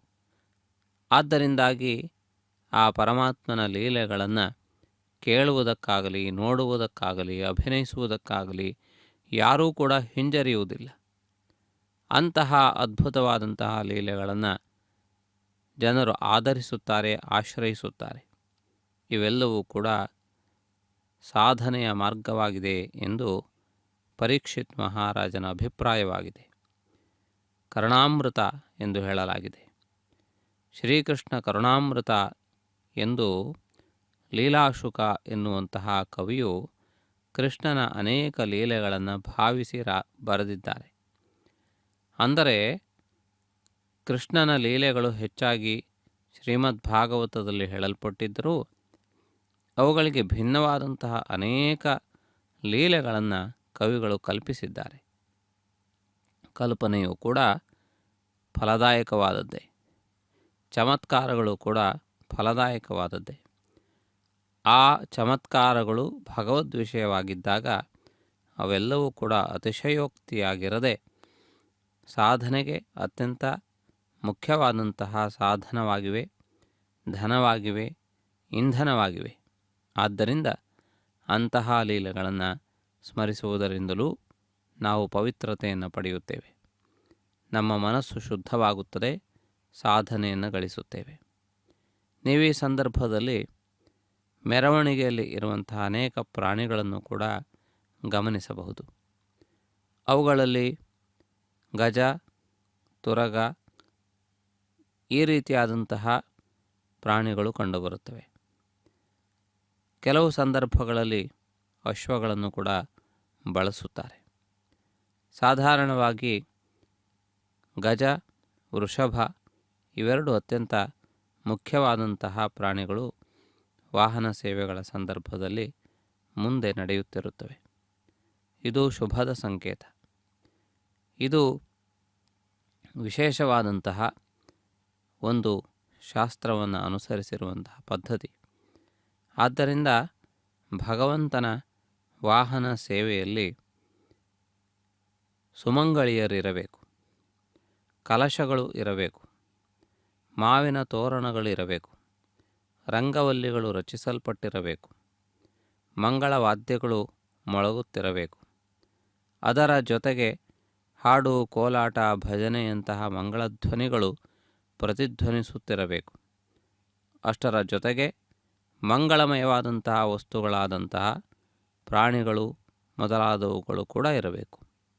ಆದ್ದರಿಂದ ಆನೆಯು ಐಶ್ವರ್ಯದಾಯಕವಾಗಿದೆ. ಅದೇ ರೀತಿಯಲ್ಲಿ ಅಶ್ವಾದಿ ರಾಜಲಾಂಛನಗಳು ಇರಬೇಕು. ಅದರ ಜೊತೆಗೆ ಧ್ವಜ, ಪತಾಕೆ ಮೊದಲಾದಂತಹ ತೋರಣಗಳು ಇರಬೇಕು ಎಂದು ಆಗಮಶಾಸ್ತ್ರ ಸ್ಪಷ್ಟವಾಗಿ ಹೇಳಿದೆ. ಆದ್ದರಿಂದ ವಾಹನ ಸೇವೆಯ ಸಂದರ್ಭಗಳಲ್ಲಿ ಧ್ವಜಗಳನ್ನು ಅಲಂಕರಿಸುತ್ತಾರೆ, ಪತಾಕೆಗಳನ್ನು ಇರಿಸುತ್ತಾರೆ. ಅದೇ ರೀತಿಯಲ್ಲಿ ಈ ರೀತಿಯಾದ ಮಂಗಳಮಯವಾದ ವಸ್ತುಗಳನ್ನು ಮೆರವಣಿಗೆಯಲ್ಲಿ ಬಳಸುತ್ತಾರೆ. ಇಂತಹ ವಿಶೇಷವಾದ ಆಗಮಶಾಸ್ತ್ರಬದ್ಧವಾದ ಪುರಾಣ ಪ್ರಸಿದ್ಧವಾದ ಮಹತ್ವಪೂರ್ಣದ ಬ್ರಹ್ಮೋತ್ಸವ ಆಗಮಶಾಸ್ತ್ರಗಳಲ್ಲಿ ವಿಸ್ತಾರವಾಗಿ ವರ್ಣಿಸಲ್ಪಟ್ಟಿವೆ. ಇದು ಲೋಕದ ಹಿತಕ್ಕಾಗಿ. ಯಾವ ಊರಿನಲ್ಲಿ ಈ ರೀತಿಯಾಗಿ ಭಗವಂತನ ಉತ್ಸವ ವರ್ಷಕ್ಕೊಮ್ಮೆ ನಡೆಯುತ್ತದೆಯೋ ಆ ಗ್ರಾಮದಲ್ಲಿ ಧನಧಾನ್ಯ ಸಮೃದ್ಧಿ ಉಂಟಾಗುತ್ತದೆ, ರೋಗ ಭೀತಿಯು ದೂರವಾಗುತ್ತದೆ, ಮಕ್ಕಳು ಆರೋಗ್ಯವಂತರಾಗುತ್ತಾರೆ. ಬಾಲಗ್ರಹ ಪೀಡೆ ಎಂದು ಕರೆಯಲ್ಪಡುವಂತಹ ಪೀಡೆಯಿಂದ ಮಕ್ಕಳು ಮುಕ್ತರಾಗುತ್ತಾರೆ. ಆದ್ದರಿಂದ ಈ ರೀತಿಯಾದಂತಹ ಪೀಡೆಗಳಿಂದ, ಅರಿಷ್ಟಗಳಿಂದ ದೂರವಿರಲು ಈ ಉತ್ಸವಗಳು ವಿಶೇಷವಾಗಿ ಪ್ರಭಾವವನ್ನು ನೀಡುತ್ತವೆ ಎಂದು ಶಾಸ್ತ್ರವು ತಿಳಿಯಪಡಿಸುತ್ತಿದೆ. ಆದ್ದರಿಂದ ಅತಿವೃಷ್ಟಿ, ಅನಾವೃಷ್ಟಿ, ರೋಗಪೀಡೆ, ಸರ್ಪ ಮೊದಲಾದಂತಹ ಜೀವಿಗಳಿಂದ ಉಂಟಾಗುವಂತಹ ಪೀಡೆ ಇವೆಲ್ಲವೂ ಕೂಡ ದೂರವಾಗುತ್ತವೆ. ಆದ್ದರಿಂದ ನಮ್ಮ ಸಮಾಜದಲ್ಲಿ, ನಮ್ಮ ಜೀವನದಲ್ಲಿ ಬರಬಹುದಾದಂತಹ ಆಪತ್ತುಗಳೆಲ್ಲದಕ್ಕೂ ಮುಂಚಿತವಾಗಿಯೇ ಮಾಡುವಂತಹ ಪರಿಹಾರ ಇವುಗಳಾಗಿವೆ. ಆದ್ದರಿಂದ ದೈವ್ಯ ಎಂದು ಕರೆಯಲ್ಪಡುವಂತಹ ಆಕಾಶಕ್ಕೆ ಸಂಬಂಧಪಟ್ಟಂತಹ ಅನೇಕ ಪೀಡೆಗಳು ದೂರವಾಗುತ್ತವೆ. ಸಿಡಿಲು ಬಡಿತದಂತಹ ಪೀಡೆಗಳು ದೂರವಾಗುತ್ತವೆ. ಅತಿವೃಷ್ಟಿ, ಅನಾವೃಷ್ಟಿಗಳು ದೂರವಾಗುತ್ತವೆ. ಈ ಎಲ್ಲ ಮಂಗಳಗಳನ್ನು ಉಂಟು ಮಾಡುವ ಈ ಉತ್ಸವವನ್ನು ವೀಕ್ಷಿಸುತ್ತಾ ಮುಂದುವರಿಯೋಣ. ನಮೋ ವೆಂಕಟೇಶಾಯ.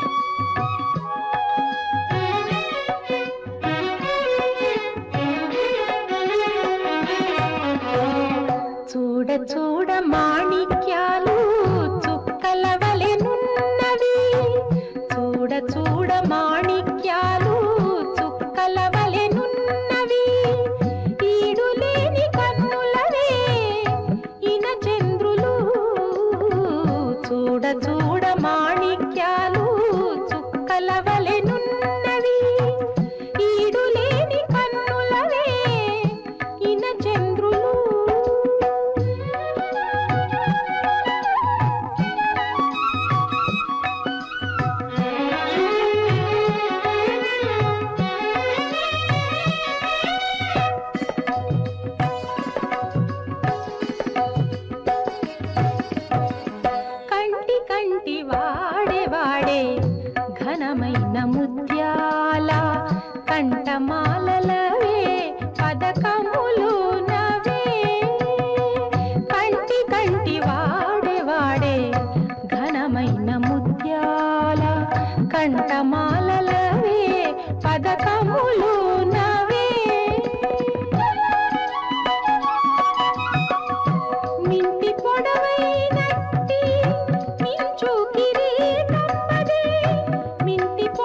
పచ్చబట్టదే ముంగై మురాలును అవే మొలకటారును అదే బంగారు నిగ్గులవన్నే పచ్చబట్టదే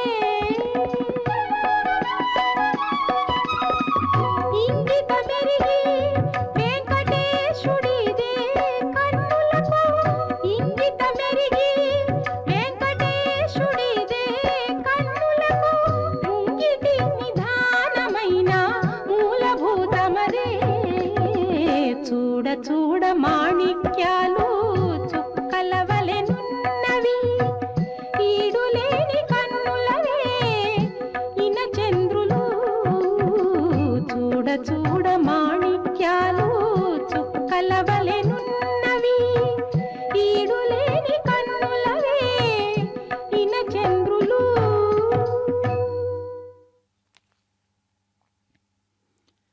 ಶ್ರೀನಿವಾಸ ಮಂಗಾಪುರದ ವಾರ್ಷಿಕ ಬ್ರಹ್ಮೋತ್ಸವದ 7ನೆಯ ದಿನದಂದು ಮಹತ್ವಪೂರ್ಣವಾದಂತಹ ಪ್ರಕ್ರಿಯೆ ಇಲ್ಲಿ ನಡೆದು ಬರುತ್ತಿದೆ. ಚಂದ್ರಪ್ರಭಾ ವಾಹನದಲ್ಲಿ ಕೃಷ್ಣಮೂರ್ತಿಯಾಗಿ ಪರಮಾತ್ಮನು ನವನೀತಧಾರಿಯಾಗಿ ವಿರಾಜಮಾನನಾಗಿದ್ದಾನೆ. ಸಮಸ್ತ ಭಕ್ತ ಜನರಿಗೆ ಅಮೃತವನ್ನು ಉಣಿಸುವ ಸಂಕಲ್ಪದಿಂದ ಭಗವಂತನು ನಮಗೆ ದರ್ಶನವನ್ನು ನೀಡುತ್ತಿದ್ದಾನೆ. ಈ ಮಹತ್ವಪೂರ್ಣವಾದಂತಹ ಪ್ರಕ್ರಿಯೆಯನ್ನು ವೀಕ್ಷಿಸುತ್ತಾ ನಾವೆಲ್ಲರೂ ಕೃತಾರ್ಥರಾಗೋಣ. 7ನೆಯ ದಿನದ ರಾತ್ರಿ 7 ಹಾಗೂ ಸಪ್ತಗಿರೀಶನಾದಂತಹ ಪರಮಾತ್ಮನಿಗೂ ಒಂದು ವಿಶೇಷವಾದ ಸಂಬಂಧ ಇರುವುದನ್ನು ಜಗತ್ತು ಅರಿತಿದೆ. ತಿರುಮಲ ಕ್ಷೇತ್ರದ ಶ್ರೀನಿವಾಸನನ್ನು ಸಪ್ತಗಿರೀಶ ಎಂದೇ ಕರೆದಿದ್ದಾರೆ. ಸಪ್ತಗಿರಿಗಳಿಗೆ ಒಡೆಯನು, ಸಪ್ತಗಿರಿಗಳಲ್ಲಿ ಒಂದಾದಂತಹ ಶೇಷಾಚಲದಲ್ಲಿ ಪರಮಾತ್ಮ ನೆಲೆ ನಿಂತಿದ್ದಾನೆ ಎಂದು ಕೂಡ ಭಾವಿಸುತ್ತಾರೆ. ಅಷ್ಟಲ್ಲದೆ ಯೋಗಶಾಸ್ತ್ರಗಳಲ್ಲಿ ಷಟ್ಚಕ್ರಗಳ ನಂತರ ಇರುವಂತಹ ಸಹಸ್ರಾರದಲ್ಲಿ ಭಗವಂತನ ಇರುವಿಕೆ ಇರುತ್ತದೆ ಎಂದು ಭಾವಿಸಲ್ಪಟ್ಟಿದೆ. ಆದ್ದರಿಂದಾಗಿ ಪರಮಾತ್ಮನು ಷಟ್ಚಕ್ರಗಳನ್ನು ಅತಿಕ್ರಮಿಸಿದ ನಂತರ, ಷಟ್ಚಕ್ರ ಯಾತ್ರೆಯನ್ನು ಮುಗಿಸಿದ ನಂತರ ಸಹಸ್ರಾರದಲ್ಲಿ ಭಗವತ್ ತತ್ವದ ಅಮೃತತ್ವದ ಅನುಭವವಾಗುತ್ತದೆ. ಅದೇ ರೀತಿಯಲ್ಲಿ ಯಾರು 7 ಪರ್ವತಗಳನ್ನು ದಾಟಿ 6 ಪರ್ವತಗಳನ್ನು ದಾಟಿದ ನಂತರ ಇರುವಂತಹ 7ನೆಯ ಪರ್ವತದಲ್ಲಿ ಇರುವಂತಹ ಆ ಪ್ರಾಂತದಲ್ಲಿ ಭಗವಂತನನ್ನು ದರ್ಶಿಸಿಕೊಳ್ಳುತ್ತಾರೆ. ಈ 6 ಪರ್ವತಗಳು ಷಟ್ಚಕ್ರಗಳಿಗೆ ಪ್ರತೀಕವಾಗಿವೆ. 7ನೆಯ ಸ್ಥಾನದಲ್ಲಿ ಪರಮಾತ್ಮನಿದ್ದಾನೆ. ಈ ರೀತಿಯಾದಂತಹ ಒಂದು ಸಮನ್ವಯವನ್ನು ಹಿರಿಯರು ಮಾಡುತ್ತಾರೆ. ಯಾರು 6 ಪರ್ವತಗಳನ್ನು ದಾಟಿ ಹೋಗುತ್ತಾರೆಯೋ ಅಂಥವರು ಪರಮಾತ್ಮನ ಚಿನ್ಮಯ ಸ್ವರೂಪದ ದರ್ಶನವನ್ನು ಪಡೆದುಕೊಳ್ಳುತ್ತಾರೆ. ಷಟ್ಚಕ್ರಗಳಲ್ಲಿ ತಮ್ಮ ಸಾಧನೆಯನ್ನು ಪೂರ್ಣಗೊಳಿಸಿಕೊಂಡವರು ಸಹಸ್ರಾರದಲ್ಲಿ ಭಗವದ್ ದರ್ಶನವನ್ನು ಪಡೆದುಕೊಳ್ಳುತ್ತಾರೆ, ಅಮೃತತ್ವವನ್ನು ಸಾಧಿಸುತ್ತಾರೆ. ಇದು ಯೋಗ ಪ್ರಕ್ರಿಯೆ. ಅದರ ಪ್ರತೀಕಭೂತವಾಗಿ ಈ 7 ಪರ್ವತಗಳು, ಸಪ್ತಾಚಲಗಳಿವೆ ಎಂದು ಸಮನ್ವಯವನ್ನು ಮಾಡುತ್ತಾರೆ. ಪರಮಾತ್ಮನ ದಿವ್ಯವಾದಂತಹ ಮಂಗಳಮಯ ಸ್ವರೂಪವನ್ನು ವೀಕ್ಷಿಸಿದ ಭಕ್ತರು ಆ ಆನಂದವನ್ನು ಪಡೆಯುವುದನ್ನು ನಾವು ಗಮನಿಸಬಹುದು.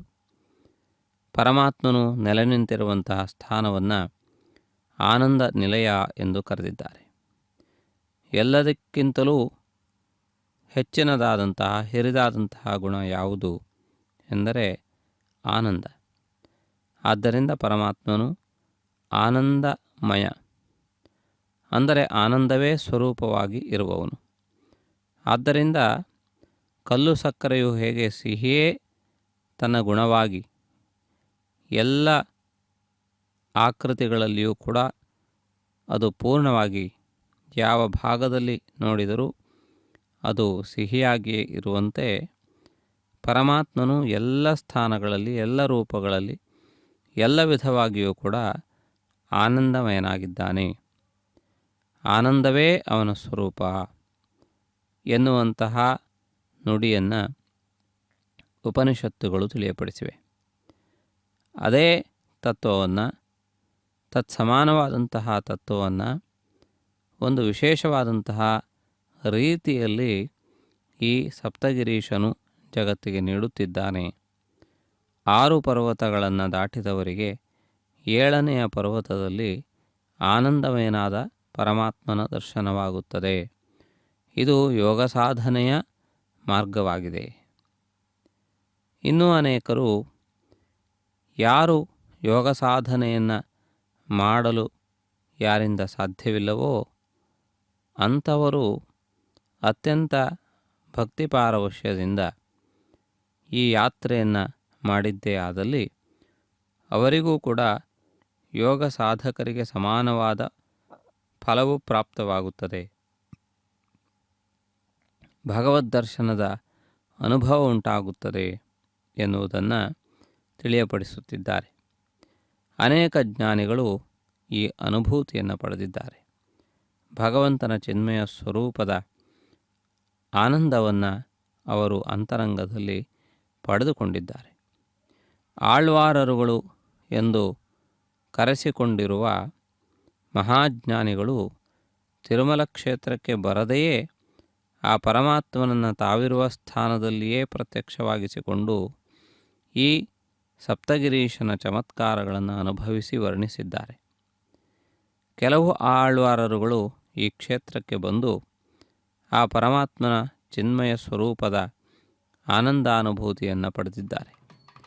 ಇನ್ನೂ ಕೆಲವರು ತಾವಿರುವ ಸ್ಥಾನದಲ್ಲಿಯೇ ಪರಮಾತ್ಮನ ಆನಂದಾನುಭೂತಿಯನ್ನು ಪಡೆದಿದ್ದಾರೆ. ಅಂತಹ ವಿಶಿಷ್ಟವಾದ ಕ್ಷೇತ್ರ ಈ ತಿರುಮಲ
చదువగబోయినాడు చిన్నవాడా కలిగోని చెలులాలి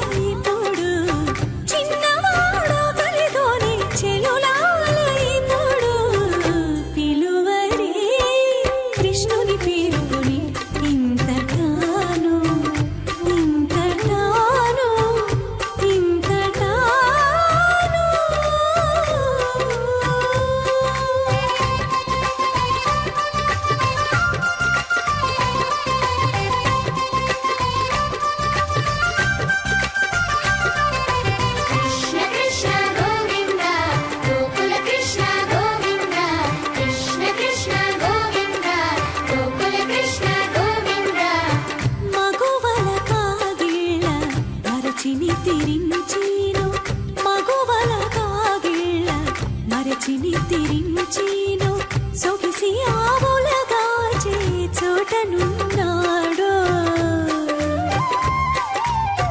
మగువల కాగిళ్ళ మరచి నిద్రించీను సొగిసి ఆవులగాచే చోటనున్నాడో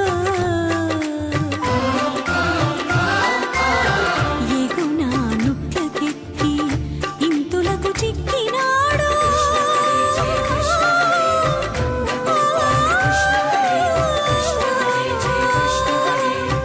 ఎగునా నుట్లకెక్కి ఇంతులకు చిక్కినాడో సగము వేడి కూరలు చల్లనాయనిపుడు సగము వేడి కూరలు చల్లనాయనిపుడు పిలువరే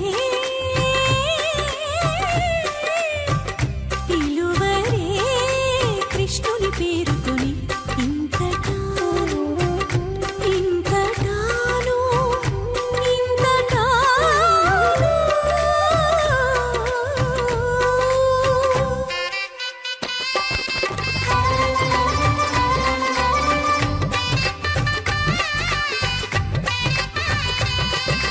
కృష్ణ కృష్ణ గోవింద గోకుల కృష్ణ గోవింద కృష్ణ కృష్ణ గోవింద గోకుల కృష్ణ గోవింద చెంది నెమలి చుంగుల సింగారించుకునీను చెంది నెమలి చుంగుల సింగారించుకునీను ఇందునే దేవరవలే ఇంటనున్నాడో చెంది నెమలి చుంగుల సింగారించుకునీను ఇందునే దేవరవలే ఇంటనున్నాడో అందపు శ్రీ వెంకటేశుడాడి వచ్చినిది వీడే అందపు శ్రీ వెంకటేశుడాడి వచ్చినిది వీడే విందుల మా పొత్తుకురా వేళాయనిపుడు విందుల మా పొత్తుకురా వేళాయనిపుడు విందుల మా పొత్తుకురా వేళాయనిపుడు పిలువరే పిలువరే కృష్ణుని పేరుకొని ಕೃಷ್ಣಲೀಲೆಗಳನ್ನು ಸ್ಮರಣೆಗೆ ತರುವಂತಹ ರೀತಿಯಲ್ಲಿ ನಡೆದಂತಹ ಗಾನ ವೈವಿಧ್ಯವನ್ನು ತಾವು ಕೇಳಿದ್ದೀರಿ. ಚಂದ್ರಪ್ರಭಾ ವಾಹನ ಸೇವೆ ಮುಂದುವರಿಯುತ್ತದೆ. ಭಕ್ತ ಜನರ ಸಂದೋಹದ ಮಧ್ಯದಲ್ಲಿ ಪರಮಾತ್ಮ ಮುಂದೆ ನಡೆಯುತ್ತಿದ್ದಾನೆ. ನಕ್ಷತ್ರಗಳ ಮಧ್ಯದಲ್ಲಿ ಹೇಗೆ ಚಂದ್ರನು ಆಕಾಶದಲ್ಲಿ ಗಮನವನ್ನು ಮಾಡುತ್ತಾನೆಯೋ ಅದೇ ರೀತಿಯಲ್ಲಿ ಪರಮಾತ್ಮ ಅನೇಕ ಭಕ್ತ ಜನರ ಮಧ್ಯದಲ್ಲಿ ರಾಜಬೀದಿಯಲ್ಲಿ ರಾಜನು ನಡೆಯುವಂತೆ ಮುನ್ನಡೆಯುತ್ತಿದ್ದಾನೆ. ಚಂದ್ರನಿಗೆ ರಾಜ ಎನ್ನುವಂತಹ ಹೆಸರಿದೆ. ಆದ್ದರಿಂದ ಹೆಸರಿಗೆ ತಕ್ಕ ರೀತಿಯಲ್ಲಿ ಚಂದ್ರನು ಮುಂದೆ ಹೆಜ್ಜೆಯನ್ನು ಇಡುತ್ತಿರುವುದನ್ನು ತಾವು ಗಮನಿಸಬಹುದು. ಆ ರೀತಿಯಾದಂತಹ ಒಂದು ವಿಶೇಷವಾದ ವೈಭವವನ್ನು ನಾವು ಈ ಸಂದರ್ಭದಲ್ಲಿ ಕಾಣಬಹುದು. ಇದೀಗ ದೇವಾಲಯ ಪ್ರಾಂಗಣವನ್ನು ಪ್ರವೇಶಿಸುವಂತಹ ಸನ್ನಾಹದಲ್ಲಿ ನಾವು ವಾಹನ ಸೇವೆಯನ್ನು ಗಮನಿಸಬಹುದು. ಈ ವಾಹನದ ಹಿನ್ನೆಲೆಯಲ್ಲಿ ನಮಗೆ ಕಂಡುಬರುವಂತಹ ಮಹಾಲಕ್ಷ್ಮಿಯ ಸುಂದರವಾದಂತಹ ಒಂದು ವಿದ್ಯುತ್ ದೀಪದ ಒಂದು ಅಲಂಕಾರ. ಬೃಹತ್ತರವಾದಂತಹ ಈ ಅಲಂಕಾರದಲ್ಲಿ ಮಹಾಲಕ್ಷ್ಮಿಯು ಕಮಲದ ಮೇಲೆ ಆಸೀನಳಾಗಿದ್ದಾಳೆ. ಇದು ಪದ್ಮಾವತಿ ಅಮ್ಮನವರನ್ನು ನೆನಪಿಗೆ ತರುವಂತಹ ಒಂದು ಚಿತ್ರಣ. ಪದ್ಮಾವತಿ ಪರಮಾತ್ಮನ ಇಷ್ಟ ಸಖಿ.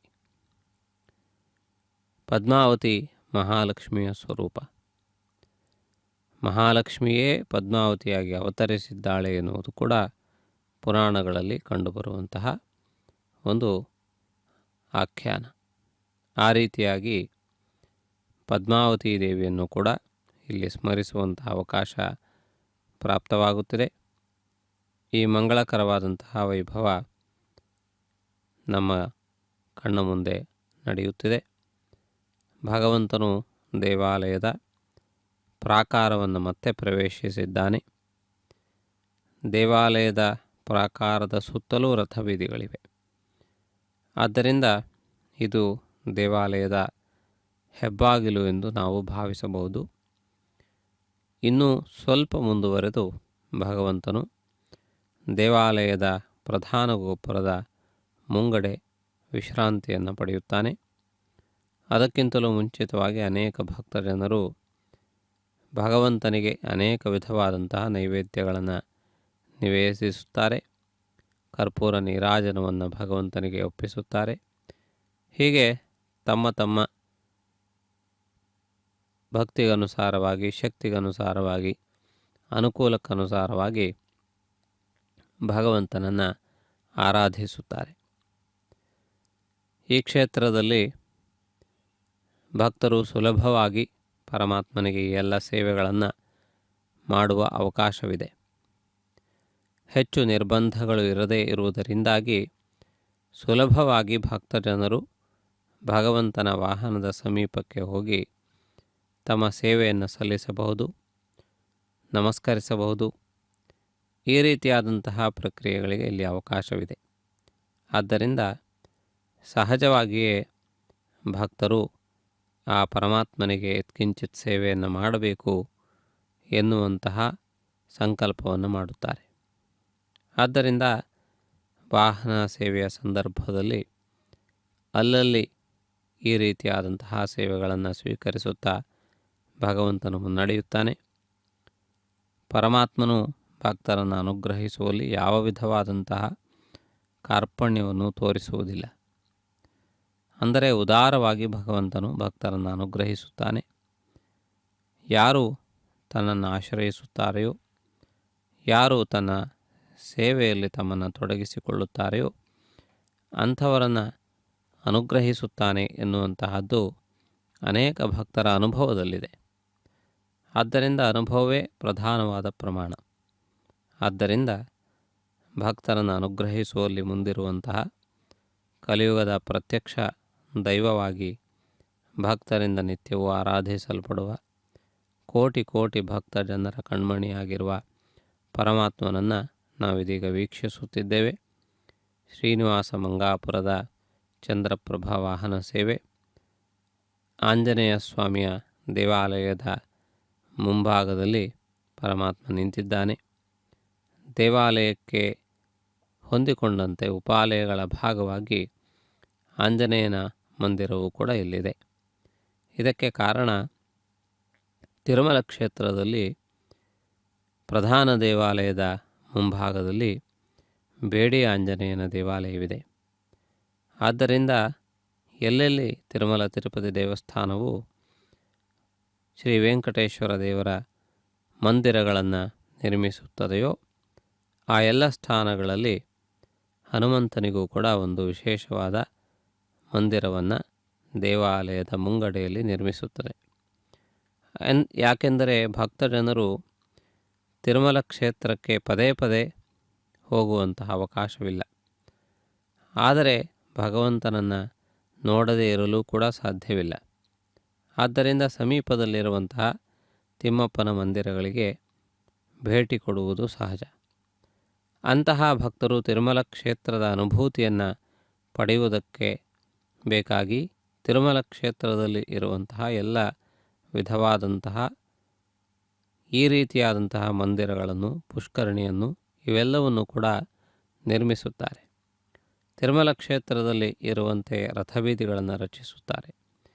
ತಿರುಮಲ ಕ್ಷೇತ್ರದಲ್ಲಿ ನಡೆಯುವ ಸೇವೆಗಳೆಲ್ಲವನ್ನು ಕೂಡ ಯಥಾಶಕ್ತಿ ನಿರ್ವಹಿಸಲು ಪ್ರಯತ್ನಿಸುತ್ತಾರೆ. 9 ದಿನಗಳ ಬ್ರಹ್ಮೋತ್ಸವವನ್ನು ಸಾಕಷ್ಟು ದೇವಾಲಯಗಳಲ್ಲಿ ನಿರ್ವಹಿಸುತ್ತಾರೆ. ಇವೆಲ್ಲವೂ ಕೂಡ ತಿರುಮಲ ಕ್ಷೇತ್ರದ ಅನುಕರಣೆಯಾಗಿದೆ. ಆದ್ದರಿಂದಾಗಿ ಈ ದೇವಾಲಯ ನಿರ್ಮಾಣಗಳಿಗೂ ಸಂಬಂಧಪಟ್ಟಂತೆ ಆ ಎಲ್ಲ ಸಂಬಂಧಗಳನ್ನು ಒಟ್ಟುಗೂಡಿಸಿಕೊಂಡು ಅನೇಕ ಸ್ಥಾನಗಳಲ್ಲಿ ಮಂದಿರಗಳನ್ನು ನಿರ್ಮಿಸಿದ್ದಾರೆ. ಶ್ರೀನಿವಾಸ ಮಂಗಾಪುರದಲ್ಲಿಯೂ ಕೂಡ ಆಂಜನೇಯನ ಮಂದಿರವನ್ನು ಇತ್ತೀಚಿನ ವರ್ಷಗಳಲ್ಲಿ ನಿರ್ಮಿಸಿದ್ದಾರೆ. ಪುಷ್ಕರಣಿಯನ್ನು ಕೂಡ ನಿರ್ಮಿಸುವುದರ ಮೂಲಕ ಚಕ್ರಸ್ನಾನಕ್ಕೆ ಬೇಕಾದಂತಹ ಏರ್ಪಾಟುಗಳನ್ನು ಮಾಡಲಾಗಿದೆ.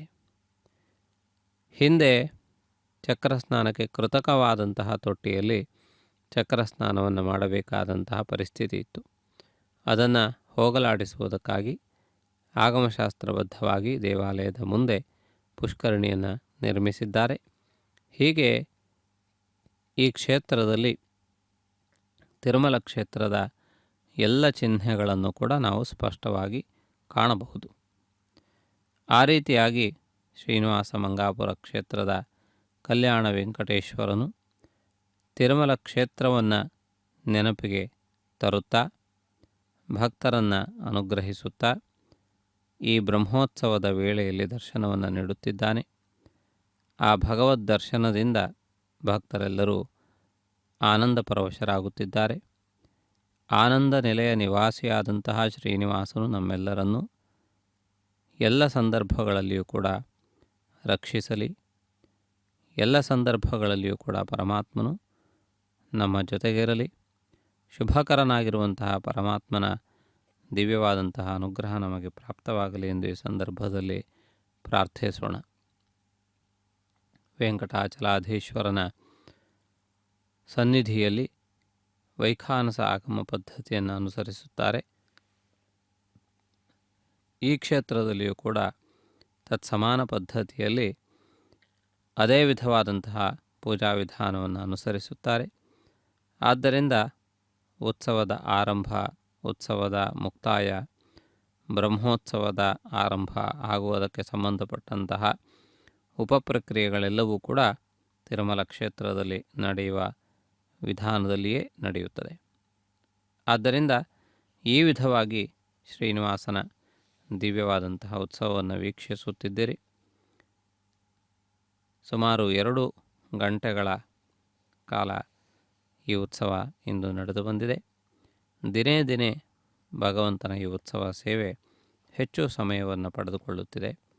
ಅದಕ್ಕೆ ಕಾರಣ ಹೆಚ್ಚು ಹೆಚ್ಚು ಭಕ್ತಜನರು ಬಂದು ಈ ಸೇವೆಯಲ್ಲಿ ಪಾಲ್ಗೊಳ್ಳುವುದೇ ಆಗಿದೆ. ಆದ್ದರಿಂದಾಗಿ ಇಂತಹ ಮಹತ್ವಪೂರ್ಣವಾದಂತಹ ಒಂದು ವೈಭವವನ್ನು ನಾವೀ ಸಂದರ್ಭದಲ್ಲಿ ಕಾಣಬಹುದು. ಶ್ರೀನಿವಾಸನ ಮಹತ್ವಪೂರ್ಣವಾದಂತಹ ಈ ವೈಭವವನ್ನು ವೀಕ್ಷಿಸುತ್ತಾ ನಾವೆಲ್ಲರೂ ಧನ್ಯರಾಗೋಣ. ಮುಂದೆ ನಡೆಯುವಂತಹ ಪ್ರಕ್ರಿಯೆಗಳನ್ನು ಕೂಡ ಸಾವಧಾನವಾಗಿ ವೀಕ್ಷಿಸೋಣ.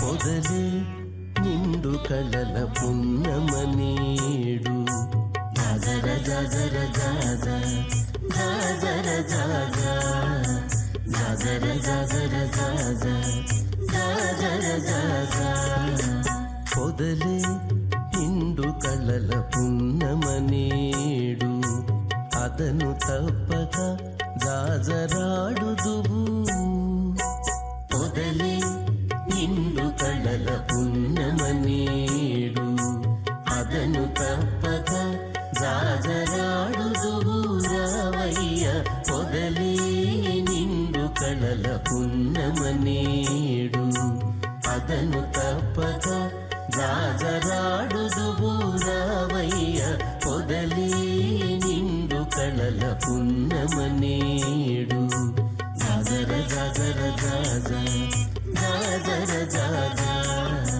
ಜಾಜರ ಜಾಜರ ಜಾಜ ಜಾಜರ ಜಾಜ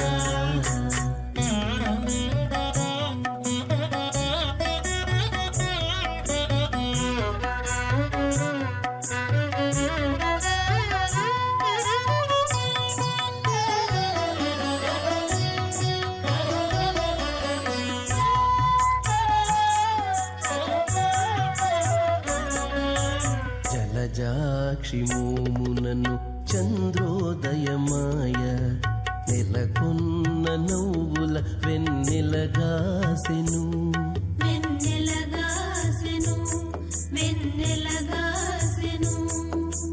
జలజాక్షి మోమునను చంద్రోదయమాయ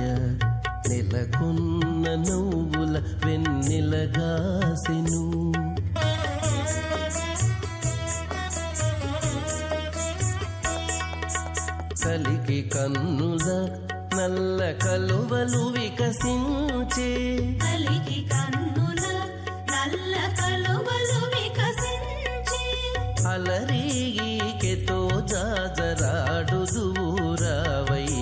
కలికి కన్నుల నల్ల కలువలు వికసించే అలరీకెతో జాజరాడుదురావయ్య పొదలే నిండు కళల పున్నమనేడు అదను తప్పక రాజరాడుదురావయ్య పొదలే నిండు కళల పున్నమనేడు జజర జజర జజ జజర జజ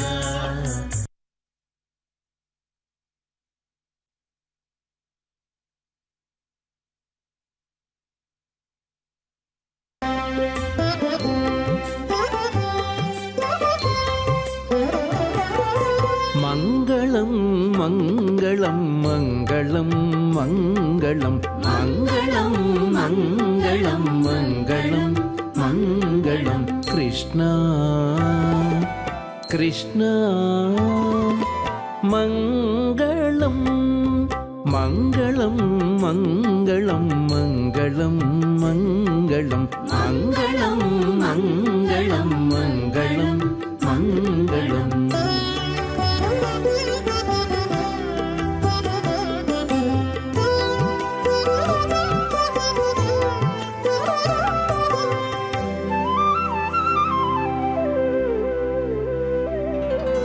లాలిత కృపాలవాల వినత సూరిజాల కనక రుచిరచేల లాలిత కృపాలవాల వినత సూరిజాల కనక రుచిరచేల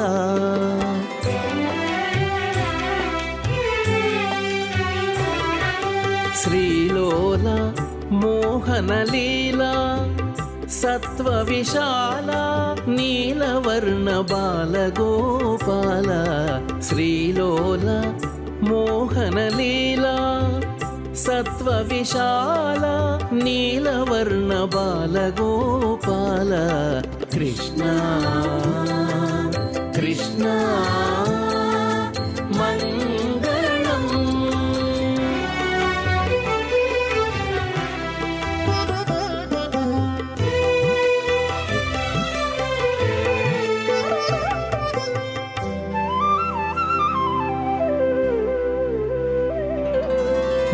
మందరోద్ధార సనందనాది యోగి బృంద సన్నుత గోవింద